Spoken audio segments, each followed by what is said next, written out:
Well, hi everybody. This is a Hello. Hey, this is a moment indeed in Spinati history. My last little bit of creative energy is going into answering your hard-hitting factual questions. You just know that you're going to come back in 6 months as like rice fried crab, Crab. Rice fried crab. bang out like 800 lines in a weekend, just blackout. And there's like Oh my yeah, just god. dump a character on testing with 4,000 lines. How is this done? Oh no. the first Spinati character that's just completely the result of substance abuse. Yeah. Probably not the first one, no. I mean, Polly exists, but she's not the result of substance abuse as she is much the incarnation of it. I'll just drop like a 500 line Vandred character to make Spanon's life difficult. Yeah, put in one of the I mean, men. that's just 3 lines. I don't know what you're talking I about. know. It's true. There's really no counter. And yes, Doom Rider was Polly all along. Thank you, Hex. I love Polly. Polly's a great character. I very much enjoy her. He is Okay. To explain what this is, so yeah, we gave Nmasp, aka No More Atheism Spam Please, the story developer, moderator, and co-host of the podcast. It's like a Top his Gear big opening. His It's big like we send-off gave in episode 73 as he we continues to gave interrupt Nmasp some explosions. Yeah. We gave Saska. Nmasp like the free interrupt pass. Saska Nmasp. This is what we know in the business as a victory lap, where in our infinite ego, post an Ask Me Anything form, like we did twice last year, but this time for the special event of his departure. We got people in chats, looking good. We got a lot of people in attendance. We got a lot of good questions, a healthy amount. We'll kind of rotate through them. And then once we get through all the questions, we'll try to be relatively quick on the stuff that doesn't need too much explanation. We'll just open the floor for anyone in chat. Do we have enough questions? Yeah, we've got plenty of questions. We got like 50 questions. Yeah, that's pretty good. Yeah, we got plenty, but feel free to just throw them in there as things come up. We'll get to them at the end. Yeah. Also, in the interest of just everyone being like, everyone's got to get real cool real quick, but obviously, please don't cancel me for mean tweets in a couple of years of just like, I can't believe Nmasp said this thing about leaving us Kennedy and Coco because he's just canceling all the gay characters. So yeah, we'll all be cool, but I'm not going to do an ism in my final moments. If you scroll back to the early days of the server here, it would probably not be hard to cancel all of us. Yeah, I've probably said some unfortunate phrase things, and I see Zeus zucking in the chat because he's like, my God. Oh no. E2 Nmasp. Zeus. E2. Yeah, it's true. I apologize to the ukulele. I am Jeff Bezos. And also, yeah, I'm doing it for America, boys and girls, and non-binary friends. Ooh, that's my question to you. Which like evil CEO do you identify the most with? Is it Musk? Is it Bezos? I feel like of the evil CEOs, I probably respect Elon Musk the most because he's clearly like living his best life, but his best life is just like ruining things for a lot of people. But I don't know, it's like helping Tesla get off the ground and then like driving Twitter into the fucking earth. Probably not, What about like the Nestle guy that said he wanted to own all the water? And, like, that's actually abhorrent. Yeah, Musk has a lot of problems. Like, don't get me wrong, guys. Like, there's no good or ethical billionaire. Like, they're all fucking bad people. If you're a billionaire, you need to give like a lot of that away to charity, which Bill Gates is probably the closest to. Aren't you a libertarian? I mean, yeah, but it doesn't mean it's not very Ayn Rand of you. To be fair, at that point, it's probably not even that easy to give away your money. Like, where the fuck do you put it? It's just like you make more than you can give away. The Cayman Islands, really. Yeah, no, it's like guys, you do realize like the whole Nmasp personality was just a joke, right? I worked for I don't know.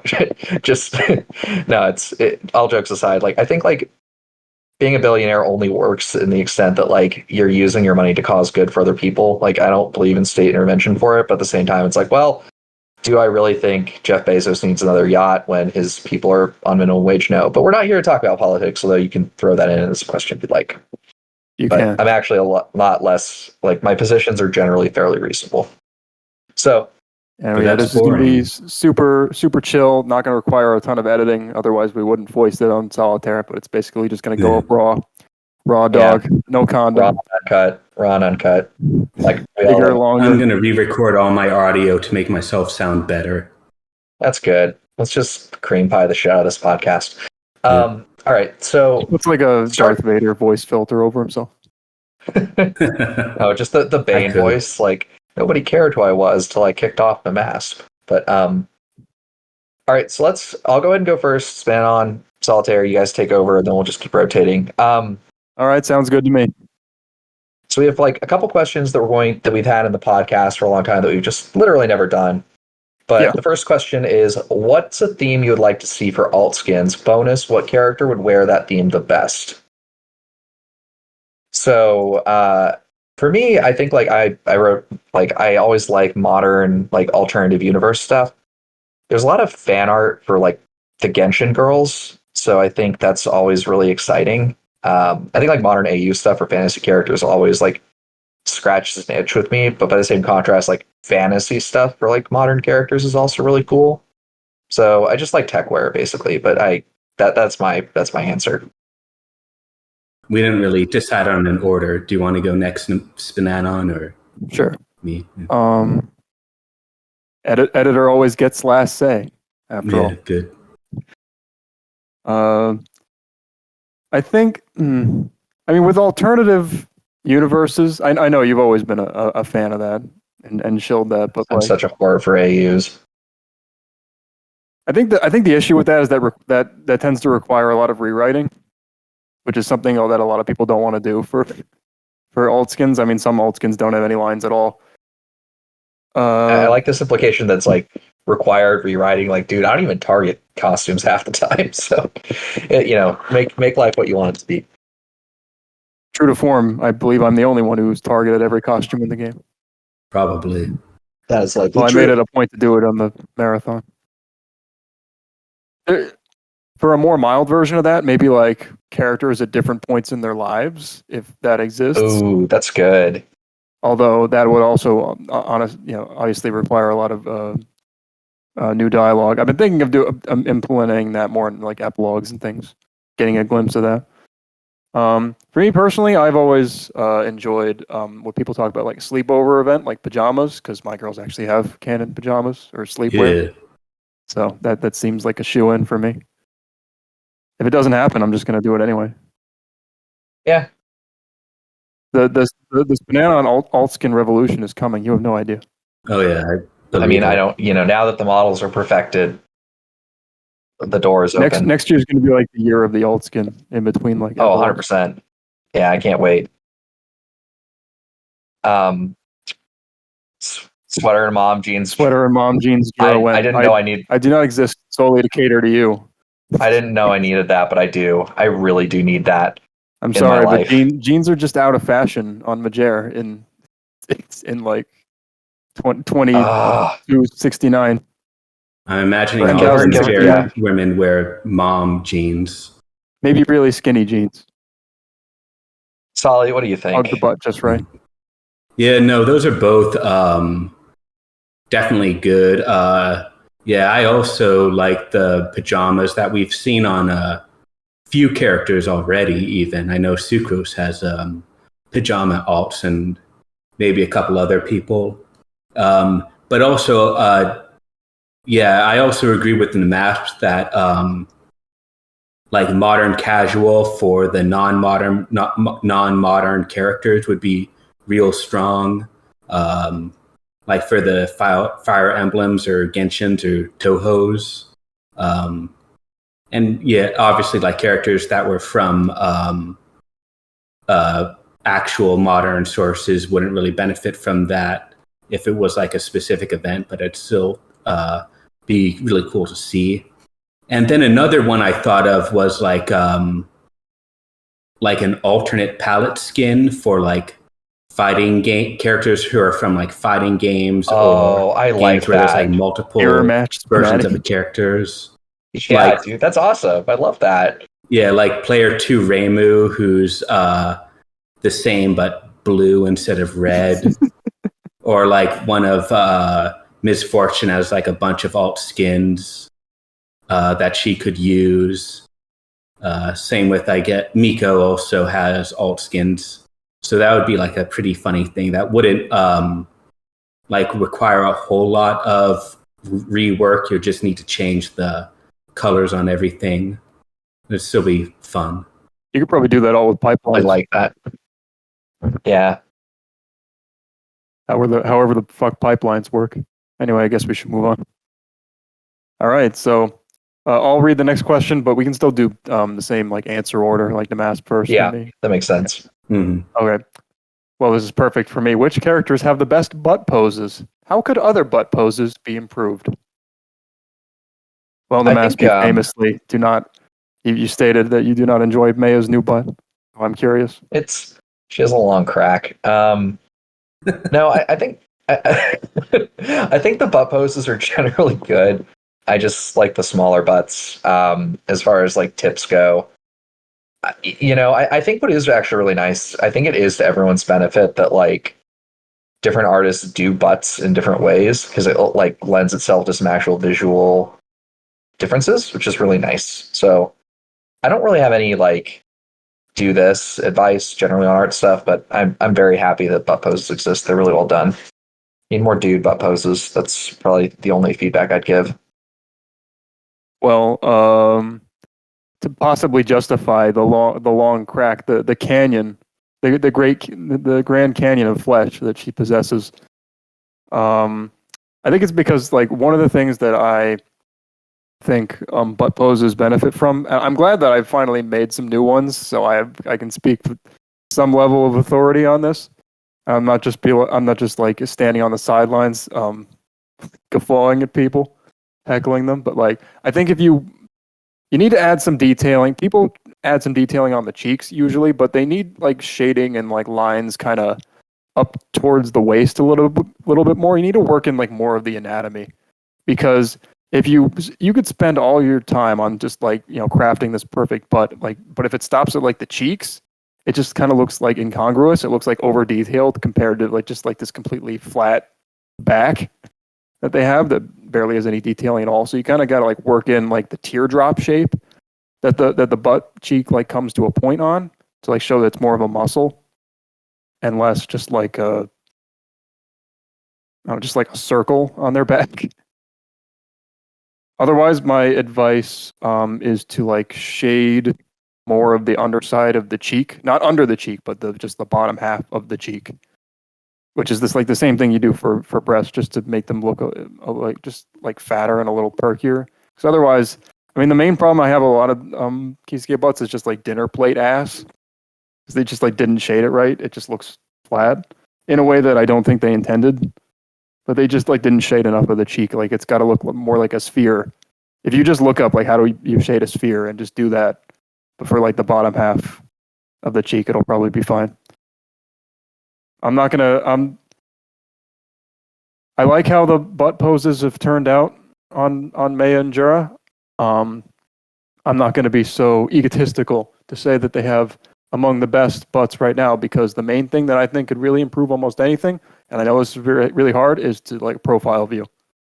Yeah. Like adding that bit of eye contact. Yeah, I think you're right. But so much more than just like staring straight back, and I'm gonna add that to them.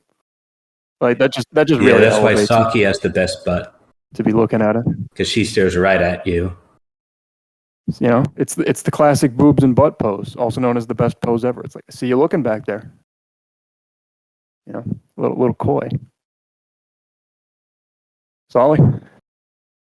Yeah, sort of to add on to what Spinana was saying, the in terms of which characters have the best butt pose, really it's probably the ones that are just straight up drawn by Horse Cat or Metalitar, because they have that's fair. because they can do, because when you look at it on just like a straight on view, it's hard to really give like definition or size to the butt.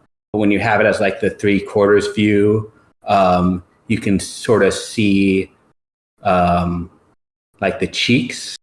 Like Golden Sun Mia also has that with her butt. You can really sort of see that she's cheeked up better than you would if it was just like a straight on butt.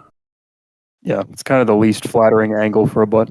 Yeah, I think you pretty much have to, or maybe this is just me because I hate making like super detailed stuff in Kisake, but I think the best butts are the ones that are just straight up drawn. And again, it's easy. Yeah. But and another thing is like it always looks a bit weird when the character is facing like straight back, but they're also looking back at you, unless like you're Saki and you can just like spin your head 180 degrees. But for like characters that are like their body is straight ahead, but they're looking backwards, it always feels a bit awkward. Like they're looking like it's hard to like really look back in real life like that. So that always sometimes takes me out of it a bit. But like it's not a problem if you're like on a 3/4 view. Because like if you're going to draw the head, you might as well draw the head with a slight angle. Yeah. To the profile, like Aravi does. Yeah, Aravi's is good. Aravi's is like straight up based off art in the game, though, which helps, I think. Well, the master changed his avatar halfway through. What is it? So now? I guess he wasn't listening to you. He was busy with that. I was listening. I was just doing two things at the same time. He agrees with me anyway, so that's fine. I do. It's true. Zeus said owl girls, which Miko qualifies as.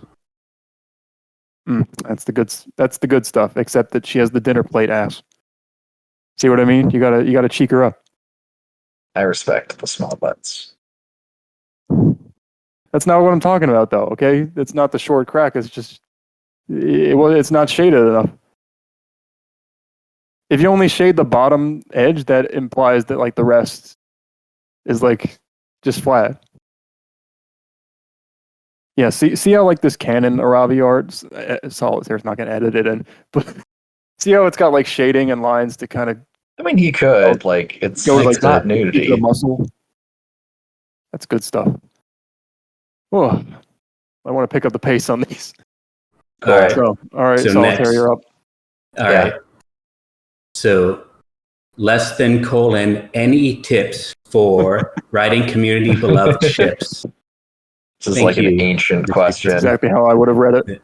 So, mystery writer, when you say community beloved ships, I assume from this Shimakaze, like she meant 100%. Well, yeah, no, I assume she meant like ships that are popular outside of Spinati. So like, I guess for Toho, it would be like Reimu and Sinai. Like ships that are like popular just like within the fandom, I guess. And my suggestion... It's not Reimu and Marisa? Well, like Reimu is shipped with everyone. So Reimu Sinai, Reimu Marisa, Reimu Vermilia. Reimu and Reimu. Yeah. No, I Reimu and Blue Reimu. Art. No, I've got art of it. But my take was like, don't overthink it, because my assumption is like if you made a character from this source, then you probably like the other characters enough. So like, for me, like again, like I chose Reimu because she's my favorite, but I also like Sinai well enough. So I think that like I like Sinai enough that like I could admire her enough and let that guide my work. And if you end up like really not liking the character or don't like the ship, then you can just like not ship them. Like if you wanted to do a different ship that or like you didn't like this ship for whatever reason, just don't do it. But if you do like the ship, then sort of let what you like about the character sort of flow through the character that you're writing, if that makes sense. I think my answer. Yeah, go ahead. Also, fair warning, Vision. If you're making Sinai, I'm going all in on the Ray Sana shipping. Nice. Vision gives a resounding hell yes in chat. Hell lies. Well, he said hell lies, but No, come on, guys. I think for me, I actually have the opposite opinion, where it's like, to me anyway, it's kind of hard to write in-universe ships. Like, I know, haha, you did Ladybug and Cat Noir, but because I think there's so much expectation and burden of like, how do you deliver on those things? Especially because like some of the ships that like people really like are like really bizarre. So for instance, like Neo and Yang from Ruby, like for the 3 people that are still watching Ruby, is like a phenomenally popular ship. Like there's so much fan art of it. And to be fair, like I get it, but it's also, there's obviously some problematic things in there too. But I think what works for me and like what I've enjoyed writing when it comes to like deeper, like intimate interactions with different characters is like, what makes these characters interested in each other emotionally? So like, is this character really forward and your character's really shy? Is your character really forward and this person's really shy? And what are like the physical pieces that people find attractive, like in these other characters, given there's limits to what you can see in Spinati, but it's like, maybe the character has a cute nose or like a nice butt or, big boobs if you're one of those people that doesn't live in perpetual fear of it. Anyway, but I think those are the things that really work. So for instance, like the example I have here is like, you could find Olivia Wilde like really physically attractive, but if her personality makes you think she's insufferable, like you can't really write that in a way that's engaging. Not in Spinati. Like you could write a longer form of like, oh, these characters are physically attracted to each other, but they don't stick with each other. But you can't really do that in a 15-minute game because the answer in real life would be you bang it out, then call it a day. So anyway, the TLDR is like, focus on the things that the characters like about each other. And regardless of the plausibility, I think you can go very far with it because it's kind of like, oh, this crack ship is really like, I really like this crack ship between these 2 characters. And then you're like, yeah. And then you're like, huh, maybe actually. And you go deep into it. Yeah. I interpreted this question completely differently. We did not really discuss these ahead of time. No, that's a mystery fine. woman here typing with emoticons. Who wrote this who question? could it be? I was under the impression she meant like how to write a ship in Spinati that the community would then find beloved, that the community would then love. It's an enigma. Who can know the heart of a man and what the questions they ask are?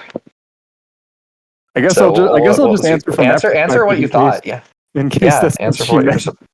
We all took away different interpretations, which is really funny. So, I mean, I'm kind of in the camp of like, I just don't like shipping very much. I don't think it's very interesting. I mean, it's okay for characters to be into each other and find each other physically attractive, or just attractive in general in the short time frame of the game. But yeah, don't start getting into like love and marriage. It's like it's just a one-off, infatuation, just a fly-by-night type of thing. What I wrote in the writing guide was just to like, especially of like source material ships, just keep your options open. Like, yeah, there might be a super popular one, but don't, like you can reference that and you can even work with it. I'm just saying, like, don't completely nix any other potential ships that people like. What was it like? Yeah, no, 100%. Yang and Neo. What about like Yang and Blake that people like? Yang and Blake is definitely. I mean, people very much like that. Some would say too much. Well, that's what I'm saying. Like, okay, yeah, some people like it too much, but I'm saying don't. It's okay for people to be attracted to more than one person that they know. Yeah, I know. Imagine if you were, surrounded by beautiful people instead of the lepers that we call normies. It's true. You'd want to bang some of them. So I think that's fair. Community beloved ships. In terms of like trying to make something happen in Spinati itself, just like don't force it. Just kind of feel out, their chemistry a bit with targets and see if something develops, just like real life. Agree with that. That's okay. Okay. So the next question is, how do you keep a targeted conversation interesting and engaging? I think the best way to do this is honestly just talk to the other writer. That helps you, until you guys are like really aligned on stuff. I also think that like you establish commonalities, explore differences, and use that as a framing to explore sexual experiences. That gives you like quite a bit of bandwidth to go through. It's also just in general, when you're not the person who's stripping, you should be asking that person a lot of questions or kind of catering to what that character is all about. So for instance, like don't use it as an excuse to talk about your character, but you can use it to explore those differences. Yeah, you should steer it back towards the focal point. Yeah. That's all I got on that one.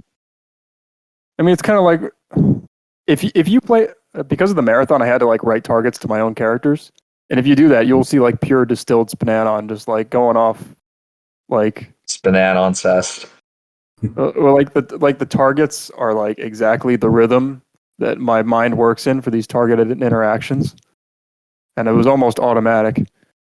But basically, you sort of like a joke structure or like a plot structure where you have like the lead in, like to set it up, and then like something, and then like the middle stage is like some kind of twist on it or something, or like a further development of it, and then the last one is like the resolution, and they come to some sort of understanding or maybe a disagreement. But in general, conflict really drives targeted interactions. There's nothing more boring than people just agreeing with everything the other person says. Even if they do kind of agree, you should at least like give your own perspective and kind of like toss that back at them, see how they do that. I would also say like this is something I did early on. This is also in the writing guide, but don't try to like dump all your ideas for the interaction that you have in like the first opening line, because then you have nowhere to go, and also it'll probably be a really clunky line. Yes, So, like, all of Spanon's advice is really good for flirting in real life too. Anyway, I'm just like well, I do get bitches. Just mad bitches for Spanon. Just do the lead in. Just like like a fairly innocuous question. It might seem like too boring for a target, but trust that it will continue unless you know that they're not going to reply. But most people, I think, would reply eventually, and then have the follow up on the next line, and develop it, and see where it goes. And again, try to introduce some conflict or some disagreement or different perspectives. And then they come to a little realization at the end. That's all really good advice. Like the only thing I really have to add to that is that I keep all my dialogue. I write it out in a text file, so that allows me to see the whole arc of a conversation at a glance. So when I'm doing pigeon lines, which is lines where I send it out like one line at a time and wait for a reply and send another line, I can still see like the beginning, middle, and end of one stage of interactions, like Spinanon was saying. So that's definitely something I recommend if you perhaps have a hard time sort of keeping track of the conversations you've been writing. All right. Is me? Spanon, it's you. What kind of mistakes do you think even the more seasoned developers still make? We got a lot of questions like this. I think people are not feeling themselves at this point in time. Nmasp? Yeah. I think the short answer for this is like, just because you can do something doesn't mean you should do something. So for example, like I'm going to use Bobobo as an example for like a counter positive to this, is like the exception that proves the rule. Bobo is a really good character. Fence is a really funny guy, and he's a great writer. I'd say he's probably one of the best writers, honestly, like easily the top 3. Yeah. So he knows how to place conversations and explore dynamics using humor as a lens to investigate something. And likewise, like Roll is a more sexual character and is an experience and fits that niche a lot more powerfully. But she's very down to have direct encounters in that same way. So like you have to know your place for when you're doing something and why you're doing it, and not just because like, oh, this seems like a cool idea. For instance, to give kind of my own example, when I was developing Akko back in the beginning, there's the like we were going to do this like tag, and this is, keep in mind, this isn't like 2018, so this is probably a lot more doable now than it was. But if someone made like Akko really serious and trying to prove herself all the time and unable to do magic at all, like you didn't advance her from where she was at the end of her series, she'd be a worse character for it. And like originally when we were working on it, we had this like tag based system of like, depending on who was at the table, she'd have different costumes, different transformations based on that. And it just ended up being like really overly complicated and over engineered. And I think something that people do this a lot with is like, if your generic lines rely on your character interacting with like the size of penises at the table and things like that, and that affects like core mechanics and their dialogue, that's probably not great. But more generally, just because you can do something, think if it's like sustainable for you to do it, and if like it leads to a better character, because sometimes it does. Like sometimes the extra effort goes a long way, and sometimes it's just like a huge pain in the ass for yourself and for, it's more interesting to do it technically than it is to like actually play the character and have fun with it. And Spawn. Well, I already complained about dinner plate ass. What's left for me? I mean, the more seasoned developers, I feel like everyone kind of has their own vices, more so than it's like a general mistake people make. That's kind of something that's probably better about Spinati now, is that I think there's less monkey see, monkey do. Yeah. Mm-hmm. People have there's like more seasoned artists, which means there's more unique styles that people are taking on. So I feel like it's just like if you're more seasoned, you try not to get stuck in that style. Always like explore the new features that come out. That's something that I've struggled with for a while, because there's like other things I wanted to do, but you want to engage with all the new systems because you never know like what would really enhance your character until you try it out. That's all I have, really. Also, stop shading dinner plate ass. Yeah, my suggestion is don't get too lost in the weeds over feedback.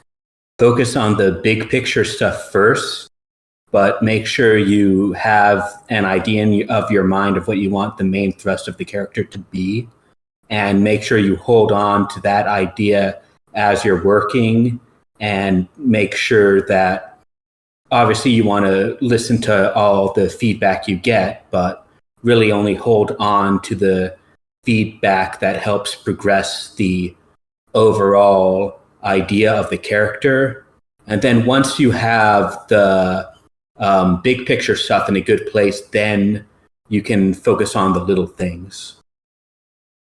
Oh yeah, that's sometimes you get just feedback that's clearly just like, it's not anything wrong with your character, it's just it wasn't for them. Mm-hmm. And you got to be able to recognize that. Yeah.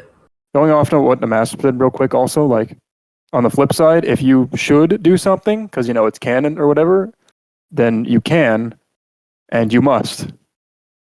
Don't worry about like what people like who are coming at it purely from Spinati think. Just like do what the character deserves and what it should have. And to kind of continue building on that, and this is sort of my own sins come home to roost. If you're going to build a character, like, don't anticipate that you're going to come back and fix things later, because depending on, like, it's a lot of fun to start things. It's a lot of fun to like maintain things up to a point.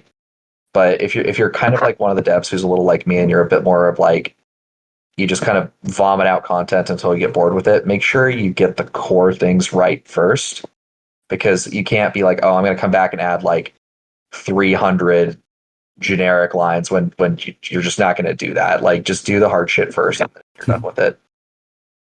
Arbol says, "Grow thicker skin" is advice. Well, I think we explore some of I that. don't know how much of that is advice. It's just like, don't be a bitch. Get bitches. Fuck bitches, Get get money. money, as they say. But yeah, I mean, we'll it's explore like, some of the like tolerance I think you type should try things to like later. steel man. Even if like someone's being a dick, you should try to like steel man it and kind of think through like where they're coming from. Even if you don't agree with them or think their opinion is valuable, consider maybe how they got to that point. Yeah, I mean that's like the thing where it's like speak from your perspective, but listen from the other person's if you can. It's just good life advice. Even if the hater might have a point on some level, even if it's not for the right And reasons. it is very rare that someone is objectively wrong. So it's especially in like creative endeavors. And as far as like the thicker skin stuff goes, like we do talk a little bit more about that later, but I think there's a difference between like find value in every interaction and knowing when to like just agree to disagree and move on. Sometimes if you're the person who's doing the work, you just got to do it in the way that you want to do it, unless like you completely fuck it up. In which case, like you'll learn that's The only time the haters, life. the only time the haters are objectively wrong is when it's me, because I got like one really mean comment on the feedback poll for Maya, and it was just some guy who was like all butt mad because like she's always on like talked to by selected. And it's like, oh, he just writes a bunch of lines and then forces her on there. It's like it's literally the opposite of how it works. You fucking moron. Because we anticipated that exact kind of abuse. You fucking donkey. Give the team some This credit. dude is literally ass mad over something that does not fucking exist. AKA Trump voters. So I think Solitaire, you got the next question. We cover some of this later, and feel free to keep dumping questions in the chat, guys, or in the forum. What kinds of backgrounds would you like to see made in the future? For me, I like the idea of sci-fi background. I think that would be really cool. I just like sci-fi stuff in general. So that would be my preference. I actually, mine was kind of in the same vein where it's like a spaceship would be really cool. Yeah. I also really like the idea of a campfire because that feels like a relatively organic setting where you'd play something like this. Like, well, that's perfect it's for not the character who dropped today, not Ashiko. Yeah, I know, right? It's also, it's not like what's her last name? It's not like you're masturbating in the woods as an Kagamihara. epilogue. Yeah, not Ashiko. Don't masturbate in the woods. Don't masturbate in the woods for your epilogue. Span on. Yeah. I was just gonna say spaceship. I'm glad we all agree on that. So yeah, easy. That's clearly what needs to happen. I will say it needs to be spaceship-like or a satellite-like orbiting Earth. So you please do not invalidate every line I've ever written ever about being on Earth. You can't just shoot a hole in the surface of Mars. Actually, that'd be kind of cool. Like Doom guy background. Yeah, make it like International Space Station. That kind of spaceship. But I don't know. Wouldn't it be funny if it was just like 0G and everyone had to like make like a floating alt? What if my character already flies? Get it upside down. Well, if you have the flags, you're fine. Everyone's like strapped to the floor. Everyone's strapped, all right. Okay. Cool. So, what was your very first character idea when you first decided to Devin Spinati 0G Jugs? That's a good one. Marinette. That was it. I was watching Miraculous with Napsu, and I'm like, bodysuit. There we go. Imagine the cleanup. Fucking 0G cum. It's like slowly floating over to your face. Oh no. Sorry, the chat's still on spaceship. I know. My bad. This is a quick one. Well, post your guesses in the chat for who my first idea was for Spinati character. And if you think that that I had any other ideas or even considered them for a moment. Yeah. I actually did have a few ideas before I officially settled on Miko. And Miko obviously was definitely up there. But some of the other ones that I briefly considered were a Kobayashi from Ms. Kobayashi's Maid Dragon, who would be there with Toru, sort of similar to how Miko and Tojiko function. And I think like she'd get drunker like as the game went on, because it was like 2018 and that was sort of the style at the time. Sorry, who's the character? Kobayashi from Miss Kobayashi's Maid Dragon. Another one was GLaDOS and Shell, because back then we had the silent shell in the game.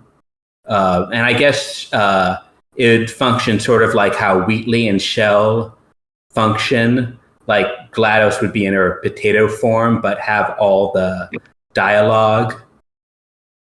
And GLaDOS, I think, does have a lot of good appeal if anyone wanted to steal that idea. I mean, I, for one, could jerk off to GLaDOS's voice. Yeah. Actually, funny story is Kizuna I was also one of the ideas I had that that I never really... It was like one of the finalists, like top 3 sort of ideas that I had, but then I was like, I'm not feeling this one as much. So I was super glad that it ended up getting a really good... it actually got made, and with the parallel universe... The parallel universe of Solitaire's Kizuna I is fucking bananas to me. Like, what does that mean for everything else? That's crazy. Well, it means she would actually masturbate. Who knows what would happen? Yeah, that's probably true. Yeah, that and should be hairy. The only real difference is. So they gave her hair, but she can't jump. No, it's true. Anyway, yeah, for those not in the chat, the answer was Maya, and the thought of making another character did not even cross my mind for a fucking second. It's like, ooh, I could put Maya in this game, and then I did, and the rest is history. The history of a big bar graph with one that gets bigger and bigger, throbbing bar continually rising. My God. My God, what have I done? Oh. Anyway. Is it me next? Yeah. Okay. Well, a simple one for Nmasp. What's next for you? Besides fuck bitches, get money? Fuck shit. I mean, it's time to go off to a simple life. Yeah, the killdozer must be built. It's time to go off to a simple life of generating shareholder value, building slide decks, and raising my children until a bright-eyed new dev seeks me out in the Spinati Gaiden arc. You create wealth. I do generate shareholder value. It's quite useful. Solitaire, do you have an answer for what's next for Nmasp? Yeah, it's actually a good question. What kind of bizarre shit do you guys like? See me going off to Nmasp's Bizarre Adventures Part 3.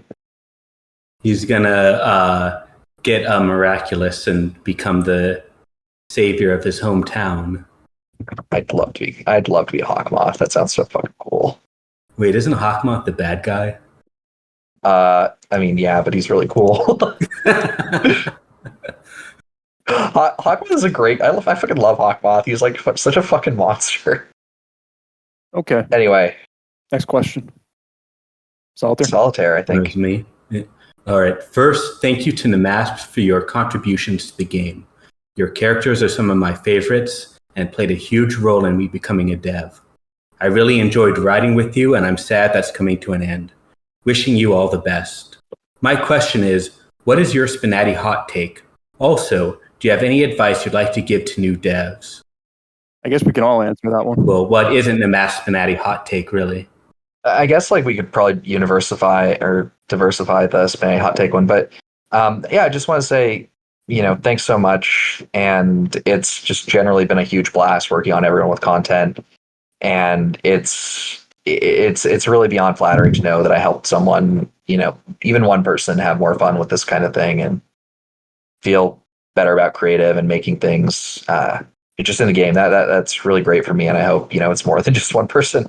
But it's you guys are all badasses. Don't forget to celebrate yourselves for all the phenomenal amount of stuff you guys have put in.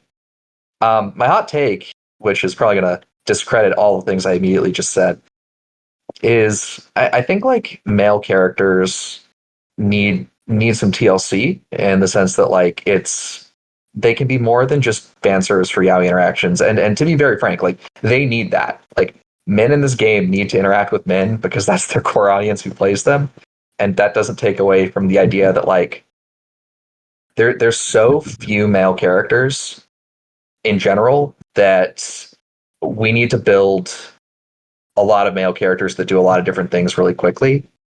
So, for instance, like some of the feedback that I've gotten on Leon, for instance, is that he's not quite in line with his voice in some of the games. And I think there's a lot of validity to that. And I don't want people to think that I'm like ignoring that. But I also think that we do need a couple of very straightforward male characters that are willing to engage with not only the other male characters in kind of a forward way. And it's a really good idea for people to explore that. So that once the kind of core niches are checked off, you have more room to explore those dynamics with other characters too. Like, I'm not saying go make rants, but I'm saying like, if you don't kind of take over those things early, you get a character like Rance that no one's really happy with. Okay. What about your advice for new devs? My advice for new devs is pick a character you enjoy writing and more or less RPing, and don't make things too complicated. Like, generally speaking, like pick a character that makes sense for the game and don't overthink it. Like, for instance, like basically every character in the game is really good at this point, so it's hard to be like, oh, this character could be better. But like, I think, for instance, like Ringo is a really good example of a character who's still very shy and kind of disengaged, or in certain ways, but she brings a lot to the game and she still engages with it very sexually and has like very clear crushes on different characters. It is a thankless job hard, but I think anyway, the point that I'm trying to make is like, even if a character is not 100% compatible with the content, you need to make the character compatible with the content. So don't like, pick a character that you're going to really enjoy writing and you're willing to kind of stick it out with. Don't just pick like waifu of the week. Cool. Thought about my hot take for a while. I mean, I'm full of hot takes. You can ask me anything, and there's a lot of other hot takes we're going to get through. Yeah, it's true. You know what? You know what's a pretty good hot take for the time here? It's like, I would kind of be okay if we just like, I'd be okay with it if we just like banned OCs entirely. Yeah, I think at this point that's not a terrible suggestion. There's like one that's actively developed that people like, which is Critical Darling, and I mean people like Ibuki Miyoda, so yeah, why wouldn't they like Critical Darling? I like Critical Darling. She's good. Yeah. Trixie's also Trixie. Good. Okay. I guess she actively developed though. She's like a fan. Trixie's like a half OC. Even those, I could kind of see like fan characters. Like I'd be kind of okay with those going away. Like maybe. I just don't think I cannot wait to get to the Amy section later. That's the funniest fucking thing in that entire feedback poll. I don't think they add a lot to the game because there's no like standard to compare them to. Like the creator can just kind of do whatever they want, and there's not a whole lot of criticism that you can levy at them. And I think more than that, it's okay to just do what you want, but I feel like it also doesn't really help creators improve as artists because they don't have to challenge themselves. Like the fan characters get that a little better because like Trixie, for example, at least had to like there was like a design to reference and stuff, but it's just like the writing can often be like really self-indulgent or like kind of all over the place. And it's just like I don't think we would lose a lot if we just banned them entirely. We'd lose some good stuff, but I don't think we'd lose that much. You mean like kicking them out of the game if they're already present as well? No, Or no. Just banning them. Just banning new ones. okay, Makes sense. Yeah, that's they're fine. coming. The As for government like is advice, the Cincinnati government is coming for your OCs. true. Repeal the Spinati Second Amendment. As for like new dev advice, it's hard for me to come up with something new because basically all the new dev advice I could possibly give is like in the writing guide, except for like art stuff, which at least I'm a little more experienced now. As far as art goes, it's kind of the same approach that you would take with a lot of my writing advice. You know, just the beginning of any good model starts with a good reference. You know, the work's done for you. Just get it right. Also, I say like get it right the first time, but there's a level of like get it right, and there's a level of like good enough. One of the great things about Spinati is that sort of the iterative dev process. You can put out something that's just like good enough for the time, and now that you have all the groundwork laid out, it's really easy to go back and make slight changes to the one pose or whatever to make it more interesting, and just like develop it further like that. It doesn't have to be like a one and done grand scale type of deal. I mean, I tweak poses all the time. Salter? Yeah. So, my Spinati hot take, which maybe isn't that hot, but maybe it is I think that you need to make sure that your character is going to be sexy at the appropriate times. So you want to be horny for the boob and crotch reveals. But don't forget the muscles. That's something I think we've talked about. Yeah, that's something we've talked about on the podcast before. But yeah, it's a sexy game. You want to make characters that are into the sexy. And then for new devs, it's the same thing I was saying for veteran devs, is just make sure you have a good idea of the overall arc of the character before getting too focused in on the little things. People are talking about like OCs and roleplay in chat, and it's like I must have missed this because apparently like roleplay is just like the biggest thing sweeping my generation, or I guess the early Zoomers, people who were a bit younger. But I personally don't really get the appeal. It's just like the new form of forum RP. Like it's not that archaic. I don't RP. I lovingly write for the game Spinati. And if you want to make an OC, like RP away. Might be better suited. You might be better suited for RP and using them in that context instead. Because the thing was like, I always see Spinati as like public facing art, and that's like you make something that can actually like outlive you, and people and right. thousands of people see, and you don't get the same kind of intimate feedback from like your friends. But not to be rude, I don't see most of you as my friends. I see a few of you as my friends, but most of you are my coworkers. And I don't mean that in a bad way. It's just, there is a common goal we are sharing. It's not necessarily to get each other off. It's to make art and to criticize. That's why I tend to play bad cop, because I'm not here to to jerk you off. I'm here to make sure the character's good. All right. So who's got the next question? I think it's you. Yeah, I think it's you. Oh. Is there any characters you had thought of or wished you could have developed? If so, who and why couldn't or didn't you? Yes, Egypt invented furries. It's true. If you read the Hoteps, they'll tell you a lot about that.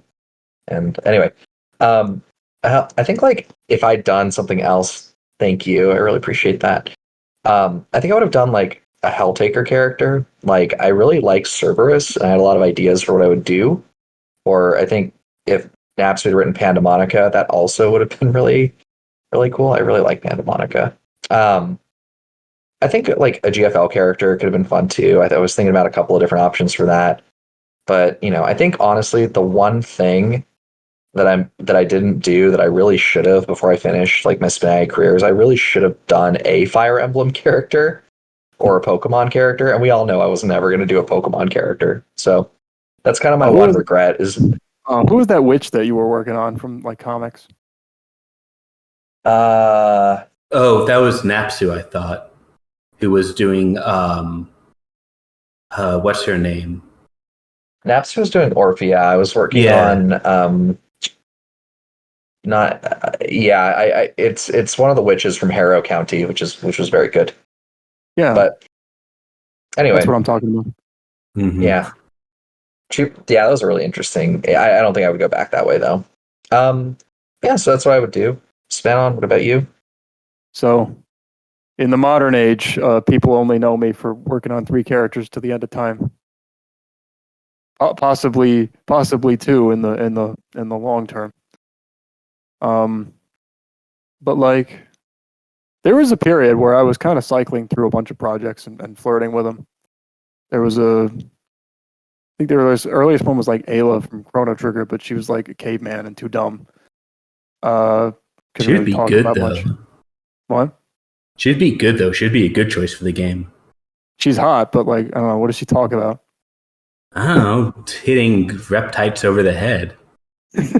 That's like being a strong caveman woman. She's the kind of character where like she's fun to play as and she's hot, but like even in Chrono Trigger, it's the same with like Gao in Final Fantasy VI. Like because like you kind of wonder how much she's really understanding about what's going on, which kind of deflates the drama of some scenes that she's in. So I tend not to use her, unless you just need to punch some shit. Why don't you need to punch? So in a game where she can't punch anything and just has to talk, I don't think there's a lot there. I was thinking about Bulma for a while. I was gonna have Namek Bulma from Dragon Ball Z. So I like Bulma, and that's like a good period because it's like she knows a lot of the things that happen in Z, but not like all of them. And she's like in between boyfriends right then because Yamcha's dead. And Vegeta is about to be dead. I think like I don't know. It's also like a pretty good like neutral, fun Bulma design. You could almost say like they stopped on the inventory. They went through a nexus on the way to Namek. It was in one of the filler episodes. Yeah, she probably would have been a good choice. I think you could have pulled. I think you could have pulled that one off really well. Well, who knows? Maybe I could make a real one now. Oh, maybe. I've been thinking about like adopting Videl, but I don't want to go full throttle with it because it's kind of the same thing with Ryuko, where I just don't really care about writing a high school character anymore. It's not interesting to me. Bulma has a lot more speed, so maybe one day. Could deliver much better art. I wonder if I still have like a picture of the model somewhere. I'll look for it when I'm not the one talking to not waste time. But yeah, and then there was like Balalaika from Black Lagoon, very briefly. But again, she's kind of a thin character. There's not a whole lot to talk about. I think like one of the things you need to consider with a character is like how many different situations are they in? One of the problems with a character like Balalaika is that whenever she's in a scene, she's either like she's almost always like totally in control of what's happening. And if a character's portrayal is always so hyper-focused like that, it's very difficult to make them adaptable. You need to see them like in different situations where they're on the back foot or where they're uncomfortable or vulnerable. And then other times where they're confident and in control. If you don't have that, it's very difficult to adapt them. I think that's where a lot of people end up getting stuck. It's tough to find a good character choice. Balalaika's experience as a porno editor coming to clutch. Yeah, but she didn't seem that interested.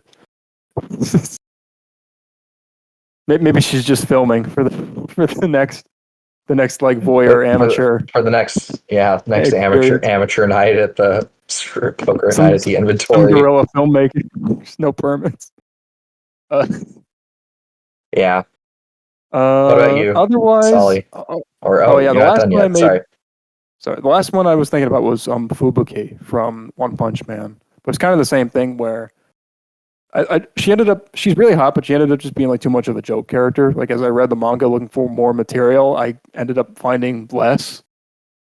She's just like a side character, and she's not really developed very much. Maybe the manga has gotten around to doing a little bit more with her, but she's still just like not a focal point, which makes it very hard. I mean, maybe you can make like probably like a good 1,000, 1,500, 2,000 line character out of that, but for someone like me who wants to dump thousands and thousands into a project, it's just not. There's just not enough there. You need like a main character, which is something that pretty much all the rest of my picks are.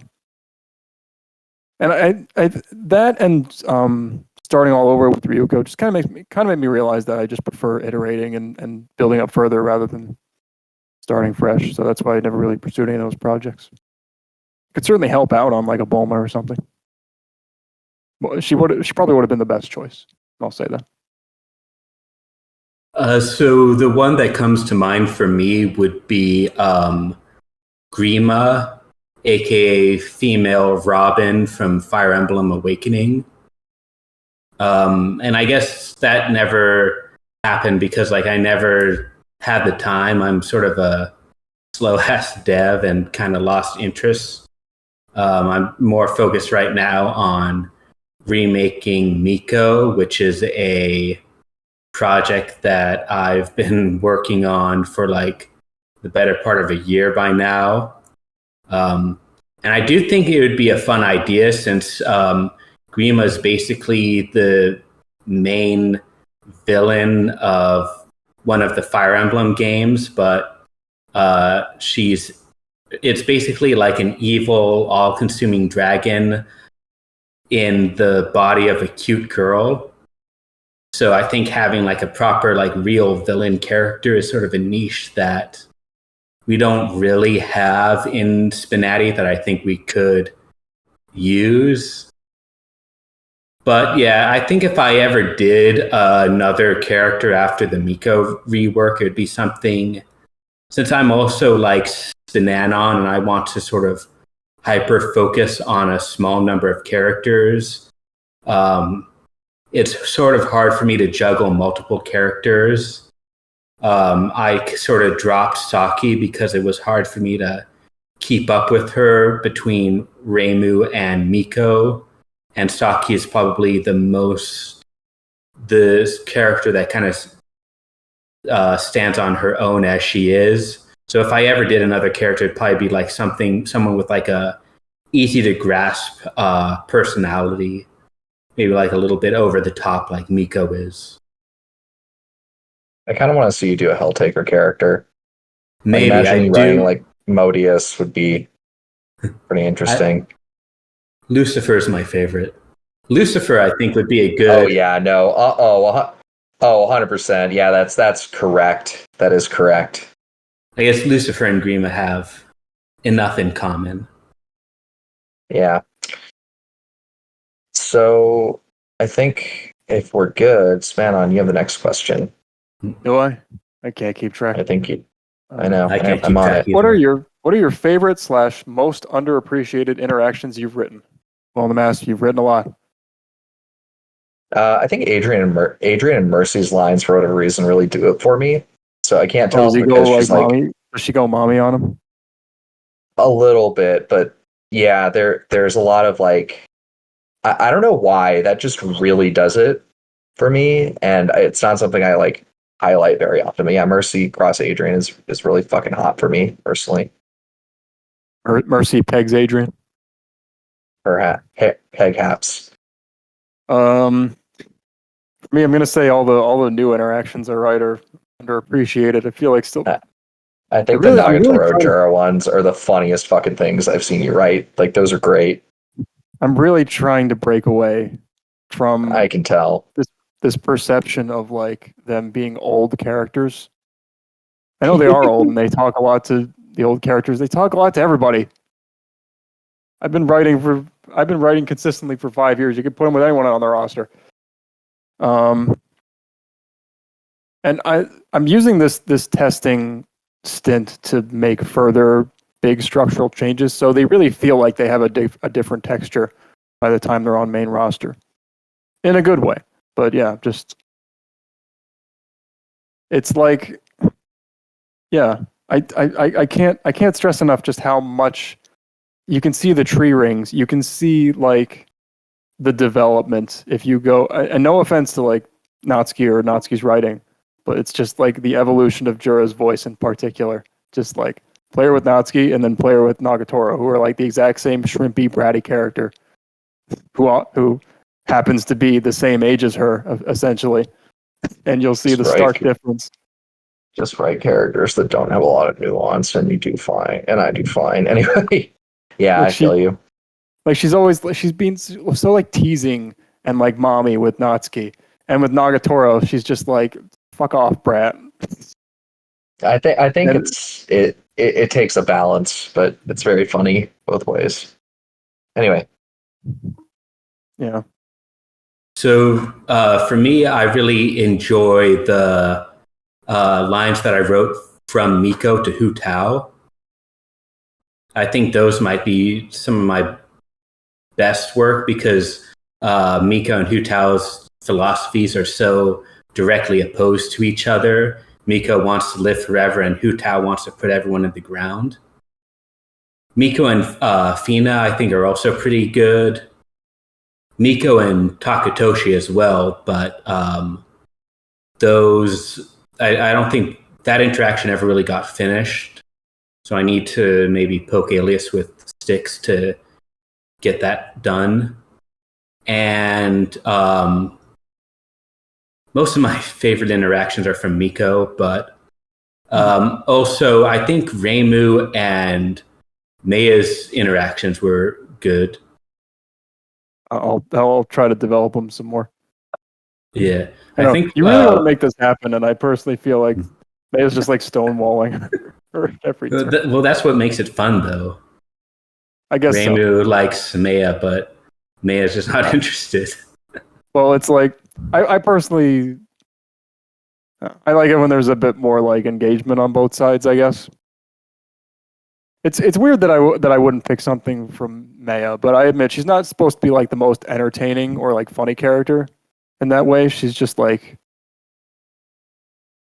she's a little too like mature at times, and it takes a lot to sort of rile her up. Looking through, like Kumatora, I think is a good. I think if, I like a lot of like the stuff I've done with Metals Girls, like Nami and Robin for both Meia and Jura. I think they talk to them really well. I think Meia needs someone that she can kind of relate to, like Kumatora. I think their lines are pretty good too, because like it's some kind of well of life experience where like they've been like out, kind of exiled and fighting a lot. Like Lux is another good example. If you have that, I think she can really engage. Oh, they target Komi-san really well.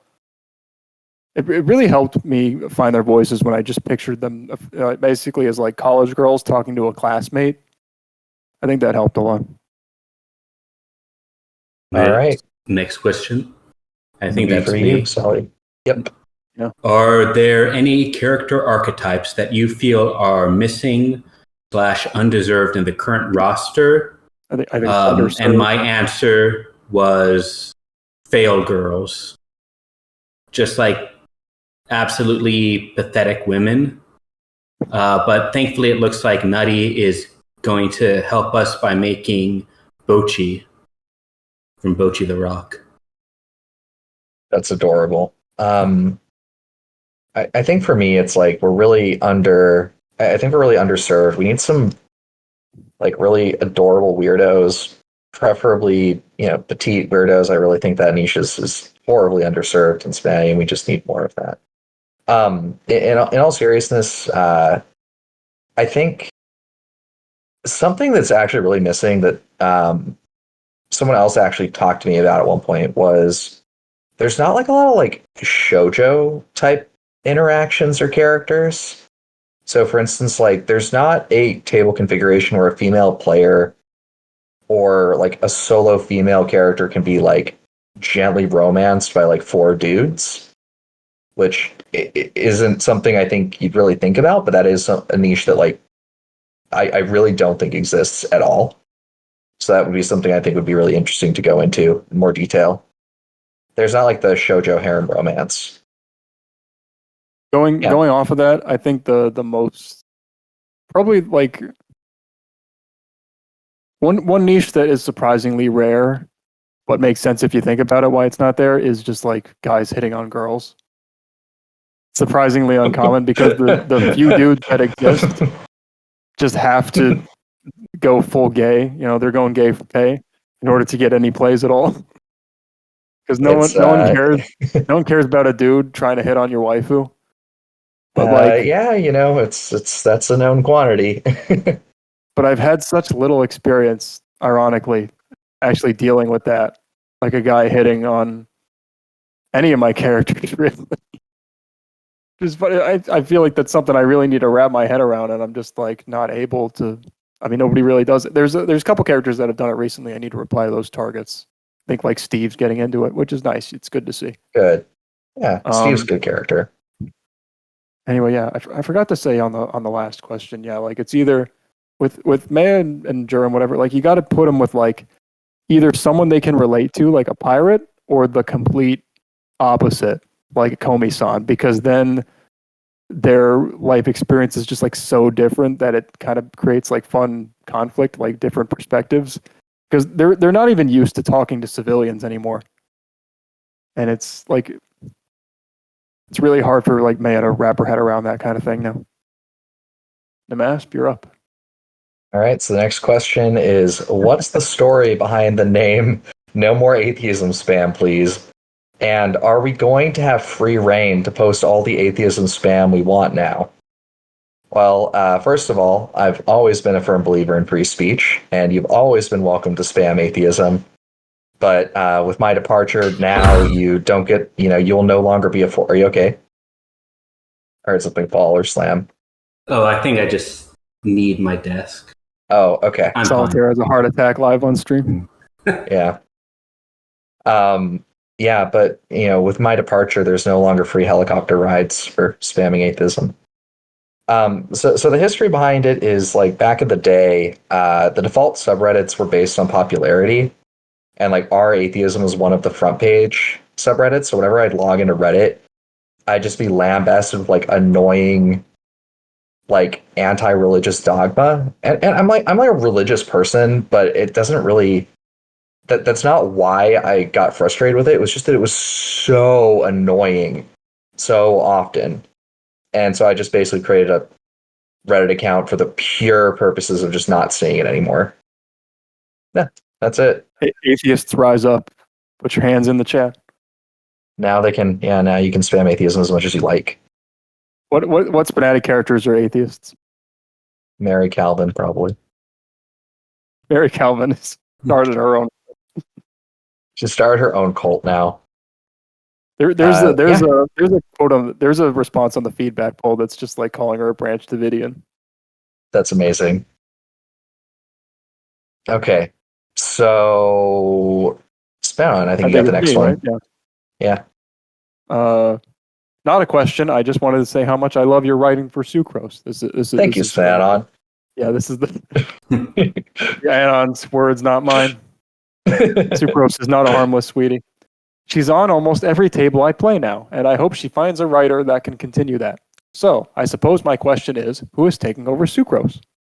Right now, Sucrose has no author. One of the ancient addicts. Yeah, she has no author, and her artist is also retiring. So, if you think you're sweet enough for the job, be the change you want to see in the world, and DM me. Thanks for the praise. I really like Sucrose. She's actually probably one of my favorite characters to write, honestly. I just adore Sucrose. She's so fun and she's super cute. Yeah, I also like her a lot. Okay. I Next think we're up gonna is hold Holly to ask about podcast guests, so I guess that's who we liked to edit the most. Probably someone who didn't talk. Yeah. Who are the podcast guests you particularly enjoyed having the most? Whoever talked over Spanon on the mass release. No, it's so. Guests tend to be pretty quiet. I think it's because like they're not as used to the format, so they kind of just let it sound off. It's hard to like remember the guests on like episodes that are like more than a year old, but I do remember I really liked Just Kidding when he was on the podcast, and Also, from the most recent podcast, I think Mymans was a really good guess as well.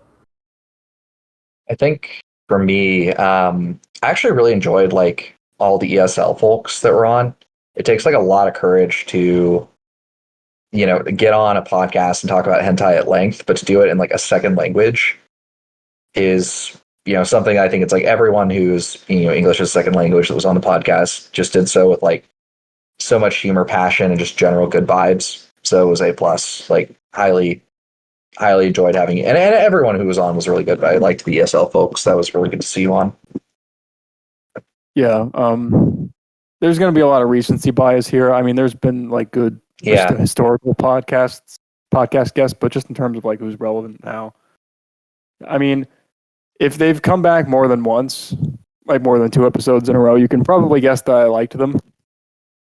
I think just listening to a cast, you can kind of tell who I in particular vibed with and who I didn't.